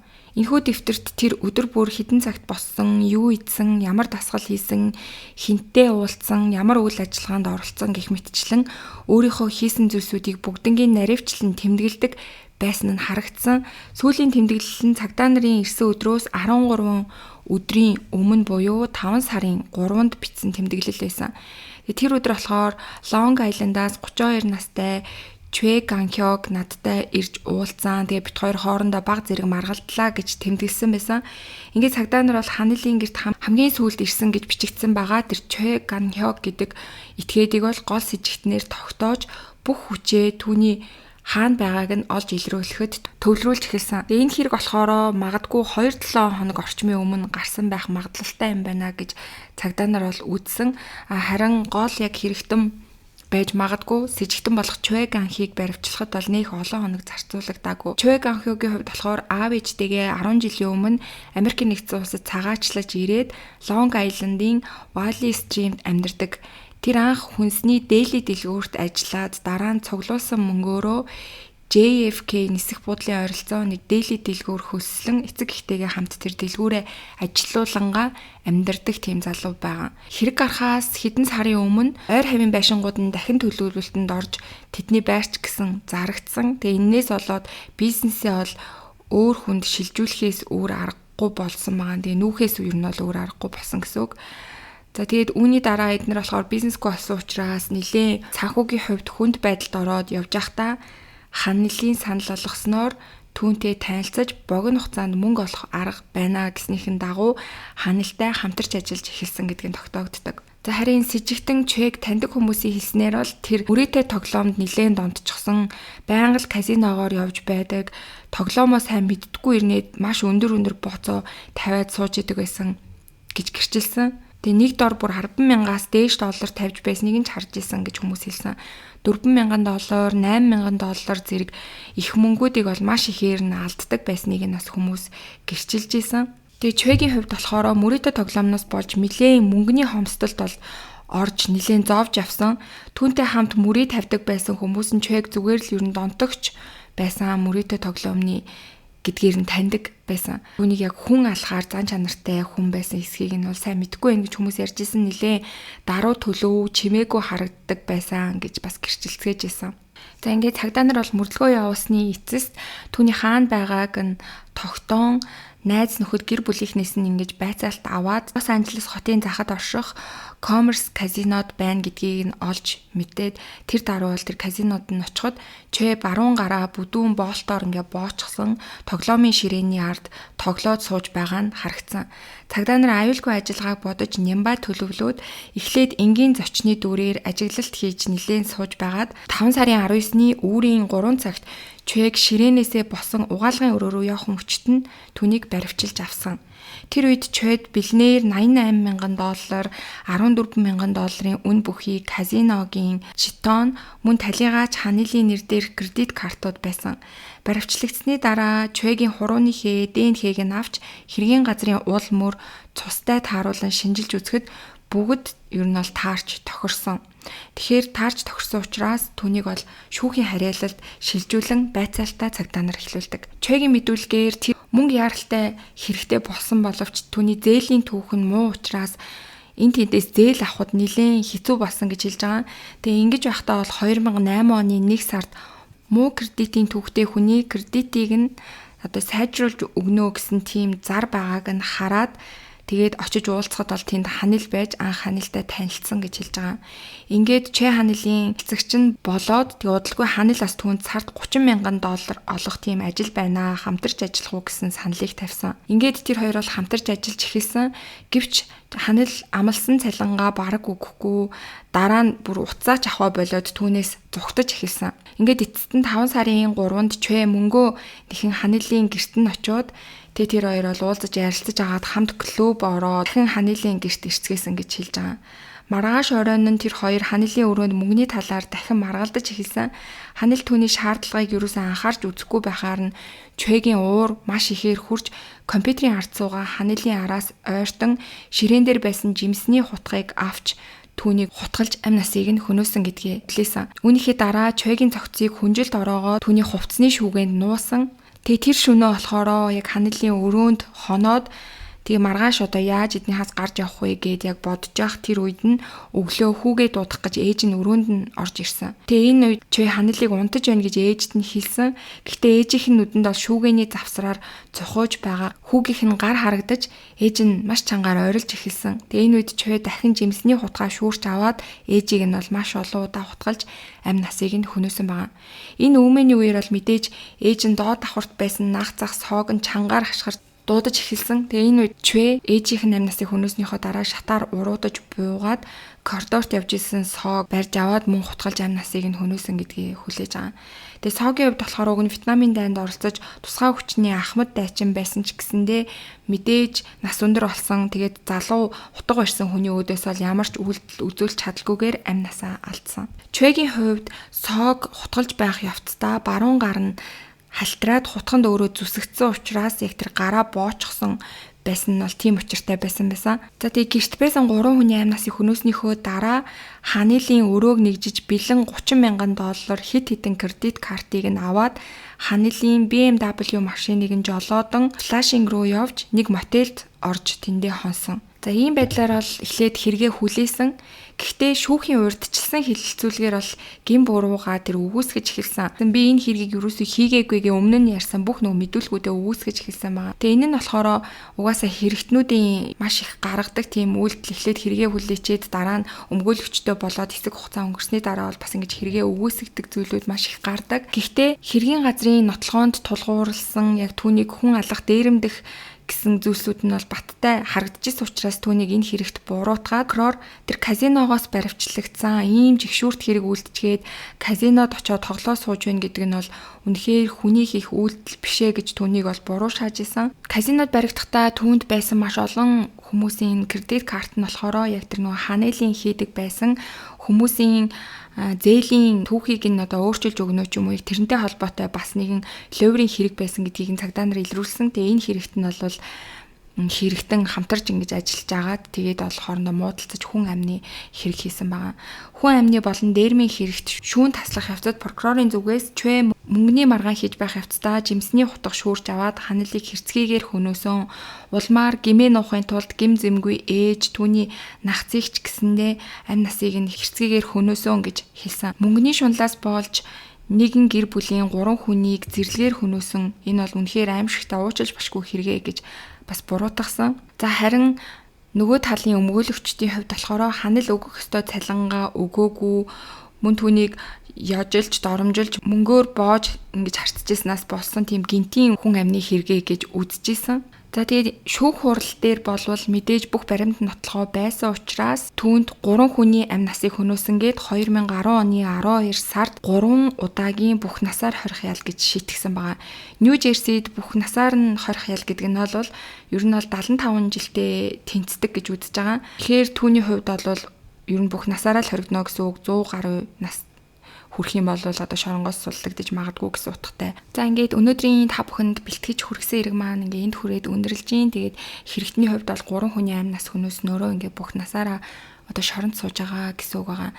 За тэгээд миний бодлоор энэ хэрэг дээр бол хууль бус ажиллагаа, ажил тэгээд яг одоо энэ мөрийтэй тоглоом гэх мэтчлэн маш аимшигтай юм хүмүүсийн донтоод гарч чаддгүй энэ зүйлсүүдээс болоод энэ хүн амны хэрэг үүсэх юм шалтгаан болсон. Ер нь бол эцэстээ мөнгнөөс болсон юм аимшигтай хэрэг байна гэж бодсон. Тэгээд ханалын хийжсэн бас буруу үйлдэлүүдээс болж өөрийнх нь ээж болоод түүний нагц хүртэл амнасаа алдах болсон. Маш харамсалтай юм хэрэг байлаа. Өнөөдөр та бүхэндээ Солонгос улсад саяхан гарсан нэгэн хэргийн талаар ярих гад бэлтлээ. 2025 оны 10 сарын 26-ны орой 11 цагийн үед Инчоны сунгадуудах нэгэн тансаг зэрэглийн орон сууцны машины зогсоолоос дуудлага ирдэг. Дуудлагыг авсан цагдаа нар ердөө 15 минутын дараа тэр газарт очдог. Тэгэхэд дуудлага өгсөн хүн дуудлага өгөхдөө юу болж байгааг тайлбарлсан тодорхой мэдээлэл байгаагүй ч дун хоолойн айдас нь маш их айж байгаа нь харагдаж байсан. Цагдаа байршлынх нь мөрөөр тогтоогоод очиход тухайн газар нь тансаг орон сууцны доод давхрын зогсоол байсан. Энд хэдэн мянган хүн амьдарч өдөр шөнөгүй автомашин хөдөлгөөнтэй камерууд хаа сайгүй байдаг тийм хороолол байсан. Цагдаа нар очиод дуудлага өгсөн хүнийг бол хайгаад олж чадаагүй. Тэр хүн аль хэдийн явчихсан байсан. Гэхдээ газар дээр нь с ิจ гтэй улмөр үлдсэн байсан. Шалан дээр энд тэнд цацарсан улаан цусны толб мөн хажууд нь хар маск хэвтэж байсан. Цагдаа нар дуудлага өгсөн хүн рүү дахин залгасан ч утас нь унтраатай холбогдох боломжгүй байсан. Тэд энэ хүн яг одоо аюулт байна гэж үзээд зогсоолын хяналтын камерыг яаралтай татан авч шалгахтал үнэхээр цочирдом дүрснүүд тэнд бичигдсэн байсан. Оройны 10 цаг 30 минутын үед нэг цагаан машин зогсоол руу орж ирээд удалгүй хар кардиган өмссөн нэг эрэгтэй машинаас буугаад удалгүй орон сууцнаас гарч ирсэн өөр нэг эрэгтэйтэй уулзаж байгаа нь харагддаг. Тэд өмнөөс уулзахаар тохирсон юм шиг машиныхаа хажууд 1 минут орчим ярилцаж зогсож байгаа нь харагдсан. Гэтэл яг тэр мөчид машины арын суудлаас өөр нэг эрэгтэй гинт гарч ирээд уулзсан хүнийг шууд барьж авч хүчээр дарж унгаан зодож эхэлсэн. Хоёулаа шалан дээр унах үед хажууд нь зогсож байсан гинт бейсболын цохиур шүүрч аваад газар хөвтөж байгаа хохирогчийг тасралтгүй цохиж эхэлсэн. Тэр цохиурын цохилт нийт 13 удаа цохилж байгаа нь харагдсан. Гэхдээ энэ бол төгсгөл биш байсан. Машинтай ирсэн AB2 ээлжлэн түүнийг зогсоо зайгүй зохиж нүдэн хохирогч мөлхөн зүхтах гэж оролдох тусам араас нь дагаж очин дахин зодож байгаа нь бичигдсэн байсан. Удалгүй ухаан алдсан мэт болсон хохирогчийг тэд хүчээр чирч авч явсаар машин руугаа аваачиж арын суудалтаа шахан суулгасан. Хэдий тийм байдалтай байсан ч хохирогч гарц зүхтах гэж тэмцэж байгаанаас харагдаж байсан. Гэвч нэг нь гаднаас нь хаалгыг нь таг барьж гарах боломжийг нь хааж байгаа нь харагддаг. Тэгээд тэд огт сандарсан шинжгүйгээр машинаа асаагаад зогсоолоос гарч явж байгаа нь бичигдсэн байсан. Энэ мөчөөс цагдаа нар энэ бол хүн хулгайлах хэрэг гэдгийг ойлгож замын бодит цагийн хяналтын камеруудыг ашиглан машиныг мөрдөж эхэлдэг. Машин хурдны замаас гарч өмнөд Чүнчон мужийн чиглэл рүү явж байгаа нь тогтоогдсон. Гэхдээ хаашаа яг ямар газар очих гэж байгаа нь нарийн таах боломжгүй. Тэр хүмүүс хохирогчдод юу хийх нь ч тодорхойгүй.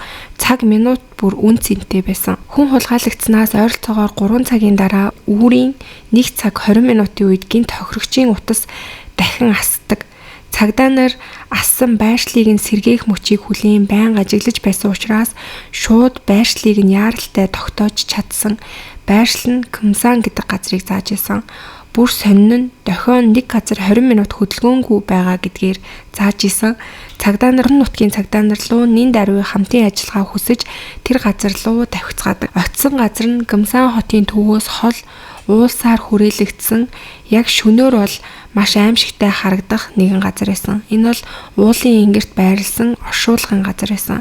Тэнд ямар ч гэрэл байхгүй, хүнч байхгүй. Зэвсгэлсэн цагдаа нар уул өөд өгсөж дохио илэрсэн цэг рүү ойртсоор байгаад эцэст нь нэг цагаан машиныг олж илрүүлж чаддаг. Тэд машиныг бүслээд дотор нь байсан A-B-ийг газар дээр нь баривчилж чадсан. Машины дотор хэрэг үйлдэхэд ашигласан зүйлс ч бүгд байсан.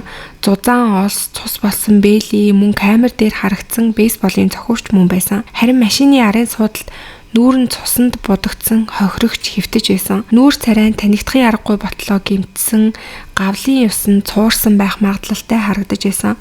Хоёр гар нь кабелийн утсаар чанга боогдож, болт нь арьс руу бүр шигдсэн байгаа нь харагдаж байсан. Түүнчлэн зүүн чэйжинд нь том хөхрөлт, нэг чихэнд нь хазуулсан юм шиг мөр байсан. Тэр хүн ухаан балартаж байгаа хэрнээ түргэн тусламжийнханд арай хийн нэг өгүүлбэрийг хэлж амьдсан. Тэр нь тэр хүмүүс манай гэрийн хаягийг мэднэ гэж хэлсэн. Гэмт хэрэгтнүүдийг баривчлагдсныг мдээгүй байсан учраас гэр бүлдээ хамгийн түрүүнд санаа зовж аюул учрах бий гэж бодсондоо гэрийн хаягийг маань мэднэ гэдгийг цагдаа нарт хэлж өгсөн байсан. За ингээд эдгээр хүмүүс яг хэн байсан бэ? Тэдний хоорондын харилцаа холбоо юу байсан бэ гэдэг талаар яриа. Хохирогч нь 31 настай Го Жинхо гэдэг хүн байсан. Харин баривчлагдсан A нь 25 настай Ким Мансу, харин B нь 32 настай И гэж нэрээр танигдсан тийм хоёр хүн байсан. Энэ хэрэг Солонгос даяар том шуугаан тарьж хэвлэлүүд алдарт ютуберийг хулгайлсан хэрэг гэж нэрлэж эхэлсэн. Учир нь хохирогч Го Жинхо бол Сутак гэдэг нэрээр алдартай сая гаруй дагагчтай аимшигын тоглоомны стример хийдэг ютубер байсан. Тэр 2014 оноос хойш 10 гаруй жил тасралтгүй ажилласан ч гэсэн нүүр царай хувийн мэдээлэл бол ерөөсөө ил гаргадаггүй тийм ютубер байсан. Түүнийг эмнэлэгт хүрэхэд нүүрний олон ясанд хугарсан, бие нь олон газар няцарч шалбарсан, цохилтын гол төвөнд толгой нүүр хэсгнээсэн, өөрийгөө хамгаалах гэж байхдаа хурууга хүртэл хугасан гэдэг нь харагдаж байсан. Дух эрүүг хэсэгт нь олон ойдол тавих хэмжээнд хүнд гэмтэлтэй байсан ч азар амь насанд нь бол шууд аюул учраагүй байсан. Хүмүүст нэг асуулт гарч ирсэн. Яагаад энэ хүмүүс түүнтэй ямар холбоотой байсан бэ гэсэн. Тэгээд энэ хэрэг бол анхаарал татаж эхэлмэгч Сутак эцэст нь болсон явдлыг өөрөө тайлбарлаж гарч ирсэн. Олон жил YouTube хийсний дараа Го Жинхо супер машинд дурлаж мөрөөдлийн нэг ховор загвараа олж авахыг хүсдэг байсан. Гэвч зах зээл дээр тэр машин нь амар олддоггүй тийм загвар байсан. Тэр үед 2023 оны 3 сард Го Жинхо нэг имэйл хүлээж авдаг. Илгээгч нь өөрийгөө хуучин машин борлуулагч мөн супер уралдааны машин түрээсийн компанитай гэж танилцуулсан байсан. Тэр хүн бол дээр дурдгдсан хэрэгтэн Ким Мансу байсан бөгөөд өөрийнхөө бизнесээ сурталчилахын тулд YouTube суугч ажилладаг байсан. Имэйлэндээ тэр хэлэхдээ би олон стримерт хүссэн тансаг машиныг авахд туслаж байсан. Өндөр зэрэглэлийн баян үйлчлүүлэгчтэй хамтран ажилладаг гэх мэтээр ихтгэл төрүүлэхээр ярьсан. Го Жинхо итгээд хүссэн машинаа түүнээс асуухад удалгүй тэр машинаа авч чаддаг. Анхны тохирол асуудалгүй байсан. Харин дараа нь Го Жинхо өөр нэг супер машин сонирхож дахин Ким Мансу танддаг. Өөрийнхөө унаж байсан машинаа зараад нэмэлт мөнгө нэмж агаад өөр машин руу шилжих бодолтой гэд түүнд хэлдэг. Тэгэхэд Ким Мансу чи унаж байгаа машинаа надад өгчгөө би чиний өмнөөс зараад өгье гэж санал болгодог. Удалгүй Ким Мансу хүссэн машиныг чинь олцглоо гэж хэлсэн. Тэгээ эхлээд төлбөрөө шилжүүлэх хэрэгтэй гэж хэлсэн. Ингээ Го Жинхо бол машины эзэнд 2 удаагийн шилжүүлгээр нийт $127,000 шилжүүлсэн. Дараа нь 5 сарын 9-нд Ким Мансууд нэмээд $22,000 шилжүүлсэн. Ер нь бол бага зэрэг хүлээгээд машина авнаа гэж бодож исэн. Гэтэл 3 сарын дараа 7 сарын сүүлээр Ким Мансу гинт холбоо барихаа болж эхэлдэг. Үүнээс сонин зүйл гарсан нь 8 сарын эхнээс Го Жинхо руу замын төлбөр төлөгдөөгүй байна гэсэн торгуул мэдээллүүд олноор ирж эхэлсэн. Шалгаад үзсэн чинь Ким Мансу машиныг нь зарна гэж аваад өөр хүнийг тэр машиныг нь унуулад дүрм зөрчүүлээд явж байгаа гэдг нь мэдэгддэг. Кожино юу болоод байгааг мэдхийн тулд олон удаа түүн рүү холбоо барьж эцэст нь нэг удаа арайхийн утсаар холбогдож чаддаг. Киммансу би машиныг чинь танилдаа даатгачихсан ийм болно гэж мэдсэнгүй гэсэн маягийн юм ярьдаг. Тэрнээс хойш утас маань нэвтэрч гисэн өвчтөө байгаа болохоор ажиллаа хийж чадахгүй байна гэх мэтийн шалтгааныг тоочж исэн. Кожинхо өөрөө хөдөлж машиныг хэн унаж байгааг олж тогтоогоод энэ ч угаасаа миний машиныг минь буцааж өг гэж тэр хүнээс шаарддаг. Гэтэл тэр хүн би энэ машины төлөө ойролцоогоор $37,000 урьдчилгаа өгсөн. Буцааж авах гэж байгаа бол урьдчилгаагаа буцааж өг гэж хэлдэг. Ингээд аргагүй ихэнд орсон Кожино машина авахын тулд $37,000 төлж байж машинаа буцааж авч чаддаг. Ингээд нэг зүйл бол тодорхой болсон. Тэр нь Киммансу шинэ машин байна гэж үзүүлж байсан зар мэдээлэл нь бүгдээрээ хуурамч байсан. Кожино энийг нь мэдээд уурлаж Киммансууд чи миний өгсөн бүх мөнгийг буцааж өгөх гэж шаарддаг. Тэр нь нийт $216,000 орчим байсан. Урьдчилгааны нийт мөнгө машинаа буцаа авахын тулд төлсөн $37,000 дээр нь ашиглалтын илэглийн зардал гэх мэт нийлүүлээд $216,000-ыг түүнээс нэхэмжилдэг. Гэвч Киммансу өнөөхөл маягаараа болтож хойшлуулсаар байсан. Эцэст нь Кожино өмгөөлөгч авч хуулийн дагуу явна гэж хэлмэгц Киммансу гинтл би өөрөө ч асуудалд орчихсон, намайг хүмүүс барьцаалчихсан байна гэх мэтээр зүйлсүүдийг ярьж эхэлсэн. Дараа нь гинтл нөхцлөө өөрчилж 10 сарын 19-нд Киммансу өөрөө эхэлж түн рүү холбоо бариад $216,000 чинь бүгднийг бэлнээр нь өгнө гэж хэлдэг. Тэгээд Хвасонд ирж мөнгөө ав гэж түүнийг дууддаг. Кожино сэжиг авч уулзах газрыг нь хайж үзтэл камергүй, эзгүй уулын бүсэсэн. Тиймээс уулзалтаас шууд татгалцсан. Ингээд ах юм бол би нийтэд чиний талаар мэдээлэл зарлан хуулийн дагуу явна гэж түүнийг анхааруулдаг. Тэгтэл 1-7 хоногийн дараа яг тэр нөгөө хэрэг болсон өдөр буюу 10 сарын 26-нд Киммансу чамд өгөх мөнгө чинь бүгдээрээ бэлнээр байна. Кожиногийн гэрлүү өөрөө очиод өгье гэж хэлдэг. Кожино эцэст нь асуудал шийдэгдэх гэж байна гэж бодсон ч нэг л эвгүй санагдсан учраас бэлэн мөнгөнийхөө зургийг явуул гэж хүсдэг. Тэгтэн Киммансу утасны камер ажиллахгүй байна гэж хариулсан байгаа. Тэд анх орон сууцны үүдэнд уулзахаар тохирсон ч Киммансу би андуураад доод давхрын зогсоол руу орчихжээ. Зогсоол дээр уулзъя гэд түүнийг дуудсан байгаа. Ингээд тэд зогсоол дээр уулзсан. Киммансу мэдлээд мөнгөний цүнх машин дотор байгаа гэд Кожиног дагуулад машин руугаа очсон. Кожино болгоомжтой машин руу нь хартал $216,000 багтахад хитрхи жижиг цүнх байгаа нь машин дотор харагддаг. Тэгээд хамгийн аимшигтай нарын суудалд нэг сэжигтэй хүн сууж байгааг Кожино анзаарсан. Тэр мөчид Кожино шууд цагдаагийн газар руу залгасан. Тэгтэл арын суудлаас Лигийн төсөрч гарч ирээд түн рүү довтлсон. Ли олсоор хүзүүгэн чангалан боож зуурлаж байх мөчид Киммансу бейсболын цохиурыг шүүрэн авч тасралтгүй түүнийг цохиж эхэлсэн. Кинон дээр гардаг шиг аимшигтай дүр зураг бий болсон гэсэн үг. Энэ нь бол мэдээж CCTV-д бүгд бичигдсэн байсан. Кожинхог үнэхээр энд өгөх магадгүй юм байна гэсэн бодлоор маш их айсан гэж дараа нь цагдаа нарт ярьсан байсан. Тэд Кожино 3 цаг орчим машинаар авч явсны дараа авиадсан газар нь Кимсоны нэгэн оршуулгын газар байсан. Тэнд тэд Кожиногийн утсыг асааж түүний нэрээр гэр бүл танилуудтай нь холбоо барих гэж оролцсон нь цагдаагийнхан байршлыг нь тогтооход маш их үүрэг гүйцэтгэж үүнээсээ болж бол цагдаа нарт баригдаж чадсан. Баривчлагдах үедээ Киммансу эцээ хүртэл болтож өөрийгөө хохирогч мэтээр тайлбарлаж байсан. Би Кожиногоос машин авсан, мөнгө өгсөн, харин тэр машинаа ч өгөөгүй, мөнгөө ч буцааж өгөөгүй. Тэгээд миний уур хүрээд түүнийг зодсон юм а гэх мэтчлэнгээр хэрэгээ бол үгүйсгэжсэн. Харин нөгөө хэрэгтэн болох Лин болохоор Киммансугийн танил хүн байсан байгаа. Ажил мэргэжлийн хувьд армийн ахлагч төвшний албан хаагч байсан. Ер нь бол төрийн албан хаагч цэрэг цагдаагийн хүн байсан. Энэ нь бол хүмүүсийг маш их гайхшруулсан. Мөрдөн байцаалтын явцад тодорхой болсон нэг зүйл бол Киммансу амжилттай ютуберуудын тансаг амьдралд татаархаж өөрийгөө машин борлуулагч гэсэн дүрээр тэдэнд ойртож танилцдаг байсан гэдг нь ил болдог. Холбоо тогтоож мөнгө татах боломж тэдрээс бол хайж дотносдог байсан. Тэр хүссэн үедээ их хэмжээний бэлэн мөнгө тэднээс олж чадна. Тэд нар бол миний санхүүгийн том арт тал гэж бодож хүмүүст ч тэгж ярьдаг байсан. Тэг бодит байдал дээр болохоор түүний хувьд бол маш их өртөө, санхүүгийн хувьд бол маш их сүрэлд орсон тийм хүн гэдэг нь бол сүлд тодорхой болсон. Гужинуугаас өөртөө зориулж $22,000 төр зээлээч гэх маягаар өмнө нь авч исэн гэдэг нь ч гэсэн бас ил болдог. Харин Лигийн хувьд маш их өрөнд орсон хүн байсан. Тэр хүнд үед нь Ким Ман-су түүн дээр Гужинуу намайг барьцаалж миний мөнгийг дээрэмдчихсэн, би түүнээс өшөөгөө авмаар байна. Тэгэх юм бол би мөнгөө буцааж авна гэж түүнд хэлж итгүүлсэн байсан. Хэрвээ чи надтай хамтарч ажиллаад би түүнээс мөнгөө буцааж авч чадах юм бол чамд $75,000 өгнө гэж түүнд амласан байсан. Ингээд Ли бол энд итгээд энэ хэрэгт оролцсон байсан. Лигийн хувьд болохоор Ким Ман-сугийн үгэнд итгэж ютубер Гужинууг буруутай гэж итгэсэн байсан. Гэхдээ энэ бол яг бас бүрэн баталгаа нотлоготой биш. За ингээ ямар ч байсан тэднийг баривчлаад прокурорч шилжүүлэхдээ алхахыг завдсан, хүнд хүч хэрэгэлсэн, хууль бус хүнийг хорьсон зэрэг зүйл ангиар хэрэг үүсгэсэн.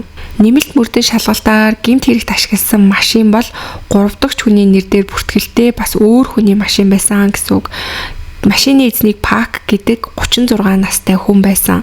Гужинуу шинэ машиныг зориулж 2 удаа шилжүүлсэн $127,000 дансны эзэн бол энэ 3 дахь машины эзэн Пакийн данс байсан. Тэгээд прокурор болохоор энэ машины эзнийг гэрт нэгжлэг хийхэд Пак ч гэсэн энэ хоёртой хамсаатан байх магадлалтай тийм баримтууд бас илэрсэн. Тэр Ким Ман-су Ли амласнаас ч илүү $112,000 орчим амлсан байсан машина хэрэглүүлэх юм бол гэд. Тэгэхээр энэ хэрэгт бас хамааралтай байх магадлалтай байсан байсан.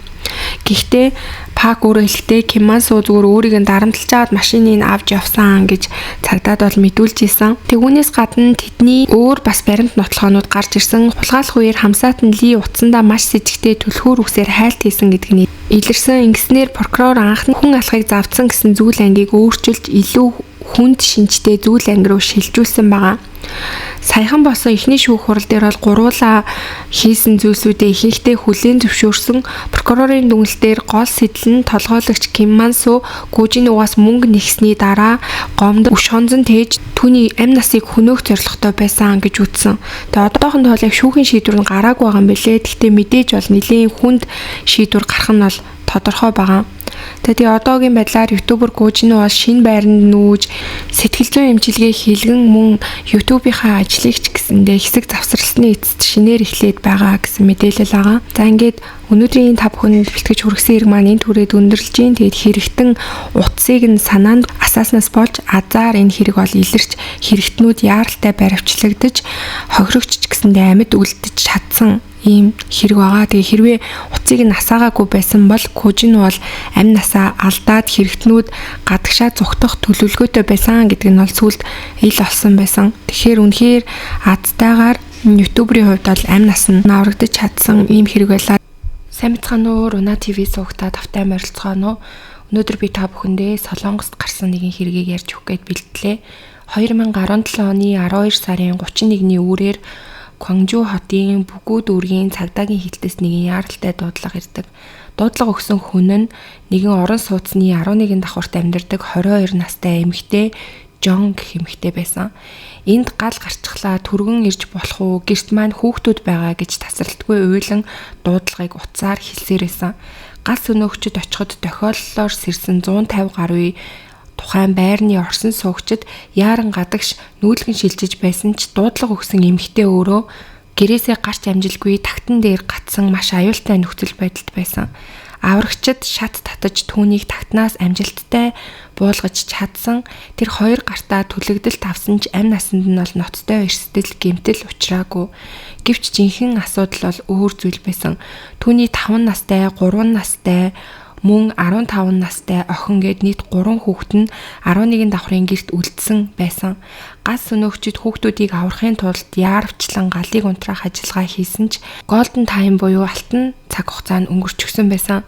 3 хүүхэд жижиг өрөөнөөс бүгд нас орсон байдалтай олдсон бөгөөд нас оролтын шалтгаан нь утаанд хордож амьсгал боогдон нас барсан гэж тогтоогдсон. Галыг тодорхой хэмжээнд гал унтраагчид унтраасны дараа шалтгааныг нь тогтоох мөрдөн шалгах ажиллагаагаа эхэлцгээдэг. Гал 11 давхраас өөрөөр хэлбэл тухайн эмэгтэйн хүүхдүүдтэйгээ амьдардаг өрөөнөөс гарсан нь тодорхой болсон. Эхэндээ олон хүн энгийн ахуйн гал гарсан хэрэг гэж ойлгоцгоож байсан. Гэхдээ мөрдөн шалгах явц ахих тусам цагдаа прокурорын байр суурь тис өөр болж асуудал хүчтэй маргааны төвд орж эхэлсэн. Хөршүүдийн хэлснээр энэ гэр бүл энгийн эвтэй мэт харагддаг байсан. Эцэг эх нь хүүхдүүдтэйгээ зөөлөн харьцдаг, хүүхдүүдийн цэцэрлэгийн эрхлэгч хүртэл онц сэжигтэй зүйл байгаагүй гэж мэдүүлсэн. Ээж нь хүүхдүүдийнхээ хэрэгцээг нэг ч удаа алгасдалгүй бэлддэг. Аав нь хүүхдүүдтэй өдөр тутам анхаарал маш сайн тавьдаг байсан гэсэн мэдүүлгийг бол хүүхдүүдийн цэцэрлэгээс нь хэлсэн. Хүүхдүүдийн цогцост хүчирхийлэл, задуур, зохиурын шинж тэмдэгч мөн илрээгүй. Гэвч тэд бодит амьдрал дээр маш хүнд санхүүгийн хямралд орсон гэр бүл байсан. Үүний их сурвалжийг гэрлэлтийн ихэнх үеэс нь харж болно. Ээж нь 18хан настайдаа өөрөөсөө 1 насаар дүү нөхрөөсөө анхны хүүхдээ олсон. Өөрөөр хэлбэл ахлах сургуульд байхдаа эцэг их болж хүүхдүүдээ өсгөхийн тулд хоёулаа сургуулиа орхисон. Гэвч дунд сургуулийн боловсралтойгоор доктортой ажил олох нь маш хэцүү. Иймээс тэд дуудлагын төв, PC тоглоомын газар, дэлгүүрийн касс гэх зэрэг газруудад бол төр ажил зэрэг хийж хэсэг хугацаагаар ажиллаж арайхийн амьдралаа залгуулж ирсэн байсан. Үүн дээр 2 дахь, 3 дахь хүүхэд нь төрснөөр эдийн засгийн ачаалал нь улам нэмэгдэж 2017 оны ихээр амжиргааны тэтгэмж улсаас хүссэн ч эхнэрийн эцэг эхийн орлого нь байгаа гэх шалтгаанаар тэнцээгүй. Нөхцөл байдал уламд ордож түрээсийн байрны төлбөр цахилгааны мөнгө хүртэл төлж чадахгүй хэмжээнд хүрцгээсэн. Мөн хүүхдүүдийн цэцэрлэгийн төлбөрийг 5 сар төлөөгүй байсан тухай үед 2017 оны 2 сараас 7 сар хүртэл тэд нийт 6 удаа яаралтай амжиргааны тусламж авч нийт сая 370 мянган вон орчим улсаас авсан байсан. Ээжийнх нь дуудлагын төвд төр ажил хийдэг байсан ажлын орлого дээр нэмээд энэ мөнгө нь арайхийн амь зуухтанд л хүрж исэн. Даанч хэрэг гарахаас 2 сарын өмнө нөхөр хөлөө гэмтээж 2 удаа хаалгаанд орсон тул эмнэлгийн зардал хүртэл маш хүнд туссан. Тиймээс дахин 1 удаа яаралтай тусламж авч сая 250 мянган воноос 260 мянган төгрөгийн нэмлэгт төлөөд үлдсэн 990 мянган воноор нь 5 ам бүлтэй гэр бүл арайхийн амьдарч байсан байгаа. Энэ нь бол мэдээж хангалтгүй байсан. Ингээд эцэст нь эхнэр Жон хууль бус зүйл хийж эхэлсэн. Энэ нь болохоор онлайн хуучин барааны сайтн дээр хүүхдийн сүг зарнаа гэж зар тавьсан байгаа 90 мянган воноор. Тэгээ захиалга аваад мөнгө авчаад барааг нь хөргөж өгөхгүй тийм залилангийн ажил төр зур хийж эхэлсэн. Санхүүгийн дарамт нэмэгдэх тусам эхнэр нөхөр хоёрын хооронд бол маргаан ихсэж эцэст нь салахаар шийдэн тэр хоёр бол гэрлэлтэд цуцлуулахаар болцоосон. Ээж нь 3 хүүхдээ бие өсгөн аав нь сар бүр 900 мянган воны тэтгэлэг өгж бай гэж тэр хоёр бол хоорондоо эхлээд ярилцаж тохиролцсон. Хэрэг гарахаас 4 хоногийн өмнө тэд хилцлийн дагуу албан ёсоор салсан ч гэсэндээ тусдаа гарах мөнгөгүй байсан тул түр хугацаанд нэг гэртээ хамтдаа амьдарцгааж байсан. Гэхдээ хүүхдүүдээ яг яах вэ, хаана амьдруулах вэ гэдэг асуудлаар маргаан бол үргэлжилж байсан.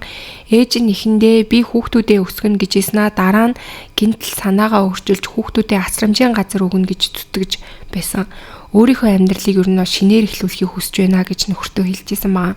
Хэрэг гарахаас өмнөх өдөр буюу 12 сарын 30-нд тэр хоёр дахин хүчтэй маргалдцгаасан. Оройны 7 цагийн үед ээж нь гэрээс гарч найзтайгаа уулзан арх ууж зоосон караокены өрөөнд очиж цагийг өнгөрүүлсэн. Дараа нь дэлгүүрээр орсон бөгөөд тэнд том хүүгийнх нь хувцс нь нэлээд сул байсан гэдгийг ээж нь санаад хүүгийнхаа өмдийг тогтоох тийм зүү худалдаж авсан. Үүрийн 5 цаг 50 минут орчим арх уусан байдалтай гэртээ ирэхэд хүүхдүүд нь унтаж байсан, харин нөхөр нь гэртээ харагдаагүй. Нөхөр нь эхнэр гэрээс гарсны дараа буюу оройн 9 цаг 44 минутын үед 3 хүүхдээ жижиг өрөөнд унтуулчаад найзуудтайгаа PC тоглохоор явсан байсан. Нөхөр гэрт байхгүйг мэдсэн ээж түүн рүү олон удаа мессеж явуулсан. Тэр мессежүүд дээрээ үхмээр байна, энэ дэлхийгээс алга болмоор байна, би удахгүй өхөн гэх мэтчлэн тиймэрхүү хүүхдээ мессежүүдийг бичсэн байсан. Гэхдээ ээж нь бол тэр хоёр салъя гэж ярилцах болгонд өмнө нь иймэрхүү мессежийг нөхөрлүүгээ явуулдаг байсан болохоор тухайн үед бол нөхөр нь өмнөх шигээл тэгж байгаа юм байна гэж бодоод тоогоогүй байгаа. Гэтэл үүнээс хойш 1 цаг орчмын дараа 11 давхрын байранд гал гарч 3 хүүхэд бүгд нас барсан энэ эмгэнэт явдал болсон байгаа. За тэгээ энэ үеэс эхлээд ганцаараа амьд үлдсэн ээжийн мэдүүлэг болоод галын байрлал уул мөр зэрэг нь үнэн мөнийг тайлах түлхүүр борж цагдаа ба прокурор хоёрын дүгнэлт гарч эхэлцгээсэн. Цагдаагийн байр суурь болохоор ээж нь эхэндээ галтгоонд гомин чанж байхад хийм плетгнээс гал гарч эхэлсэн гэж мэдүүлсэн. Гал их байсан болохоор хүүхдүүдэд тэрвэрч гарвал улам хүнд гэмтэн гэж айгаад тагтан дээрээ гарч дуудлага өгөөд аврагчдыг хүлээсэн гэсэн тайлбарыг өгсөн байсан. Гэвч мөрдөн байцаалтын явцад галтгоонд гомин чансан уул мөр илрээгүй, гал ихсэн газар нь галтгоо биш жижиг өрөөний дотор талаас гарсан болох нь тодорхой гэж тогтоогдсон. Энэ шинжилгээний дүгнэлт гарсны дараа бол ээж нь мэдүүлгээ өөрчилсөн. Тагтан дээр би тамхи татаад байж исэн чинь айгүй хүүтэн байсан. Тийм болохоор би гэрлүүгээ орж хөргөгчний хажууд хүнжил нөмрөөд тамхиа татчихсан. Хамгийн баг хүүг маань сэрээд уйлахаар нь тамхиа ердийн шигээ хүнжилд үрж унтраасан. Тэр нь гал болно гэж бодоогүй гэж мэдүүлгээ өөрчилсөн байгаа. Гэхдээ энэ дээр бас нэг зөрчил гарсан. Хэрв тамхиа жижиг өрөөний үү тавьд унтраасан бол төмрийн хамгийн их түлэгдсэн хэсэг тэр орчимд байх ёстой байсан. Гэтэл бодит бол мөрн өрөөний бүр дотор талаас гарсан. Яг тэр хэсэг маш их шатсан байсан. Цагдаа ээжийнх нь хүнжилд тамхиа үрж унтраадаг зуршилтай гэсэн мэдээлэл дээр нь тулгуурлаад гал анх үү тавьд асах боломжтой, харин хүнжил асаагуур болж өрөөний гүн рүү хурдан тархсан байх магадлалтай гэж үзээд эцсийн дүгнэлтээ болгоомжгүй үйлдэлээс үүдсэн гал гэж гаргасан байсан бас.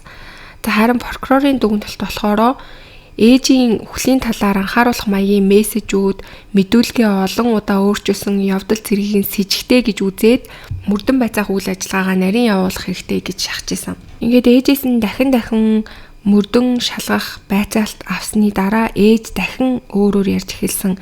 Сүүлийн 2 сар санхүү үр шир заллингийн дарамт нөхөртөөгөө байнга маргалцснаас болж хүнд хэлбэрээ сэтгэл готралтай байсан. Тэр өдөр тамхи татаж байхад баг хүүхэд уйлсан тул асаалттай тамхиа хүнжил дээр тавьчихад өрөө рүү орж хүүхдүүдийнхээ дэргэд хөвтөөд уцаа оролдож байсан. Тэгтэл гинтл дөл дүрлцгийг харсан. Энэ үед тэр амьд гарыг гэхээсээ илүү ийм юм болчихсон юм чинь хүүхдүүдтэйгээ хамт амьдралаа дуусгая гэжсэн бодол орж ирсэн. Дараа нь гинтл үгүй аврах хэрэгтэй, амьд гарах хэрэгтэй гэж бодлоо өөрчилсөн ч аль хэдийн гал хит их нөмөрсөн тул тагт руу ганцаараа гарч зугтсан гэж мэдүүлгээ өөрчилж хэлсэн. Прокурор бол үүнд нь итгээгүй. Цаашлаад прокурор ээжийнх нь утсыг шинжилээд үзэхэд хэрэг болсон өдөр нөхөр болон танил хүмүүс рүүгээ галтай холбоотой тиймэрхүү мессежүүдийг явуулсан байж болзошгүй байсан. Гал гарснаас аврагчид ирэх хүртэлх хугацаанд тагтан дээр уцаа оролдоод цаг өнгөрөөсөн мэт хөдөлгөөнүүд бас хийсэн байсан. Тэгээд галын шалтгааныг наривчлсан шинжилгээ хийж үзэхэд гол шалтгаан гэж нэрлэгдэж байсан хүнжил нь микрофайбер төрлийн материал байсан бөгөөд тамхины жижиг дөлөөр амархан асахгүй гэсэн дүгнэлт гарсан. Ингэснээр тамхинаас гал гарсан гэх ээжийн тайлбар мөн цагдаагийн тамхи асаагаад тэг өрөөн рүү гал нь орсон гэсэн таамаг хоёр бол хүчтэй үгүйсгэгдэж эхэлсэн. Прокурор мөн орон сууцны янз бүрийн газарт асаагуур байсан, ээжийн түлэгдэлтийн уул мөр с ิจ гтэй байсан, түүний өмсөн оймос түлэгдсэн уул мөр байхгүй, нүүрэнд нь түлэгдэлт бас байгаагүй гэх мэтэр ээж нь бол үнэндээ яг тэр галтай ойр очоогүй байх магадлалтай гэсэн дүгнэлтийг гаргасан. Тэгээд прокурор болохоор ээж нь хүүхдүүд унтаж байсан жижиг өрөөний гүнд гал асаагаад асаагуур ашиглан санаатайгаар гал тавиад өөрөө шууд тагтан руу гарсан байх магадлалтай гэж үзсэн. Хэрв энэ үнэн бол гал хүчтэй гарч утаа ба хорт ихээр үүсэж хайлж наалдах шинжтэй тул хүүхдүүд гарах боломж улам хаагдаж маш хурдан хугацаанд амьсгал нь богдох нөхцөл үүснэ гэж тайлбарласан. За ингээд 2018 оны 7 сард анхан шатны шүүх прокурорын талыг авч ээжийг 3 хүүхдээ хүүлэх зорилготойгоор санаатаа гал тавьсан гэж дүгнээд 20 жилийн хорих ялыг оноосон. Ээж санаатаа биш осол байсан гэж үзэж давж заалтсан. Дээд шатны шүүхүүд ч боломжит үр дагаврыг мэдсээр байж хийсэн буюу санаатаагаар гал тавьсан байх магадaltaй гэдгийг хүлээн зөвшөөрсөн. Ингээд эцэст нь дээд шүүхээр орж 20 жилийн ял хэвээр баталгаажсан байна. Мөн шүүхийн явцад үнгүй өмгөөлөгч санал болгосон ч ээж нь татгалцсан. Миний алдаанаас хүүхдүүд маань өгсөн учраас би гэмээ өрнэ гэж өөрөө бас хэлсэн байгаа. За ингээд одоогийн байдлаар бол ээжийн хувьд өөрөө яг хэрэгээ нарийн тодорхой хүлээн зөвшөөрөөгүй ч гэсэндээ миний буруугаас болж 3 хүүхэд минь 8 насаа алдсан гэдгийг хүлээн зөвшөөрөн шоронд ингээ 20 жилийнхаа ялыг эдлээд байж байгаа юм билээ. Тэгээд нөхрийнх нь хувьд бол тусдаа ингээд гэр бүл зохиогоод амьдарч байгаа гэсэн тийм мэдээлэл лээсэн. За ингээд өнөөдрийн та бүхэнд бэлтгэж хүргэсэн хэрэг маань энд хүрээд өндөрлж гин. Тэгээд та бүхэн хэргийг сонсоод өөрт төрж байгаа сэтгэгдлүүдээ комент хэсэгт бичээд хуваалцаарай. Мөн сувг дээрээ лайк, subscribe дарахаа битгий мартаарай. Бүгдээрээ удахгүй дараагийнхаа дугаараар эргээд уулзцгаая.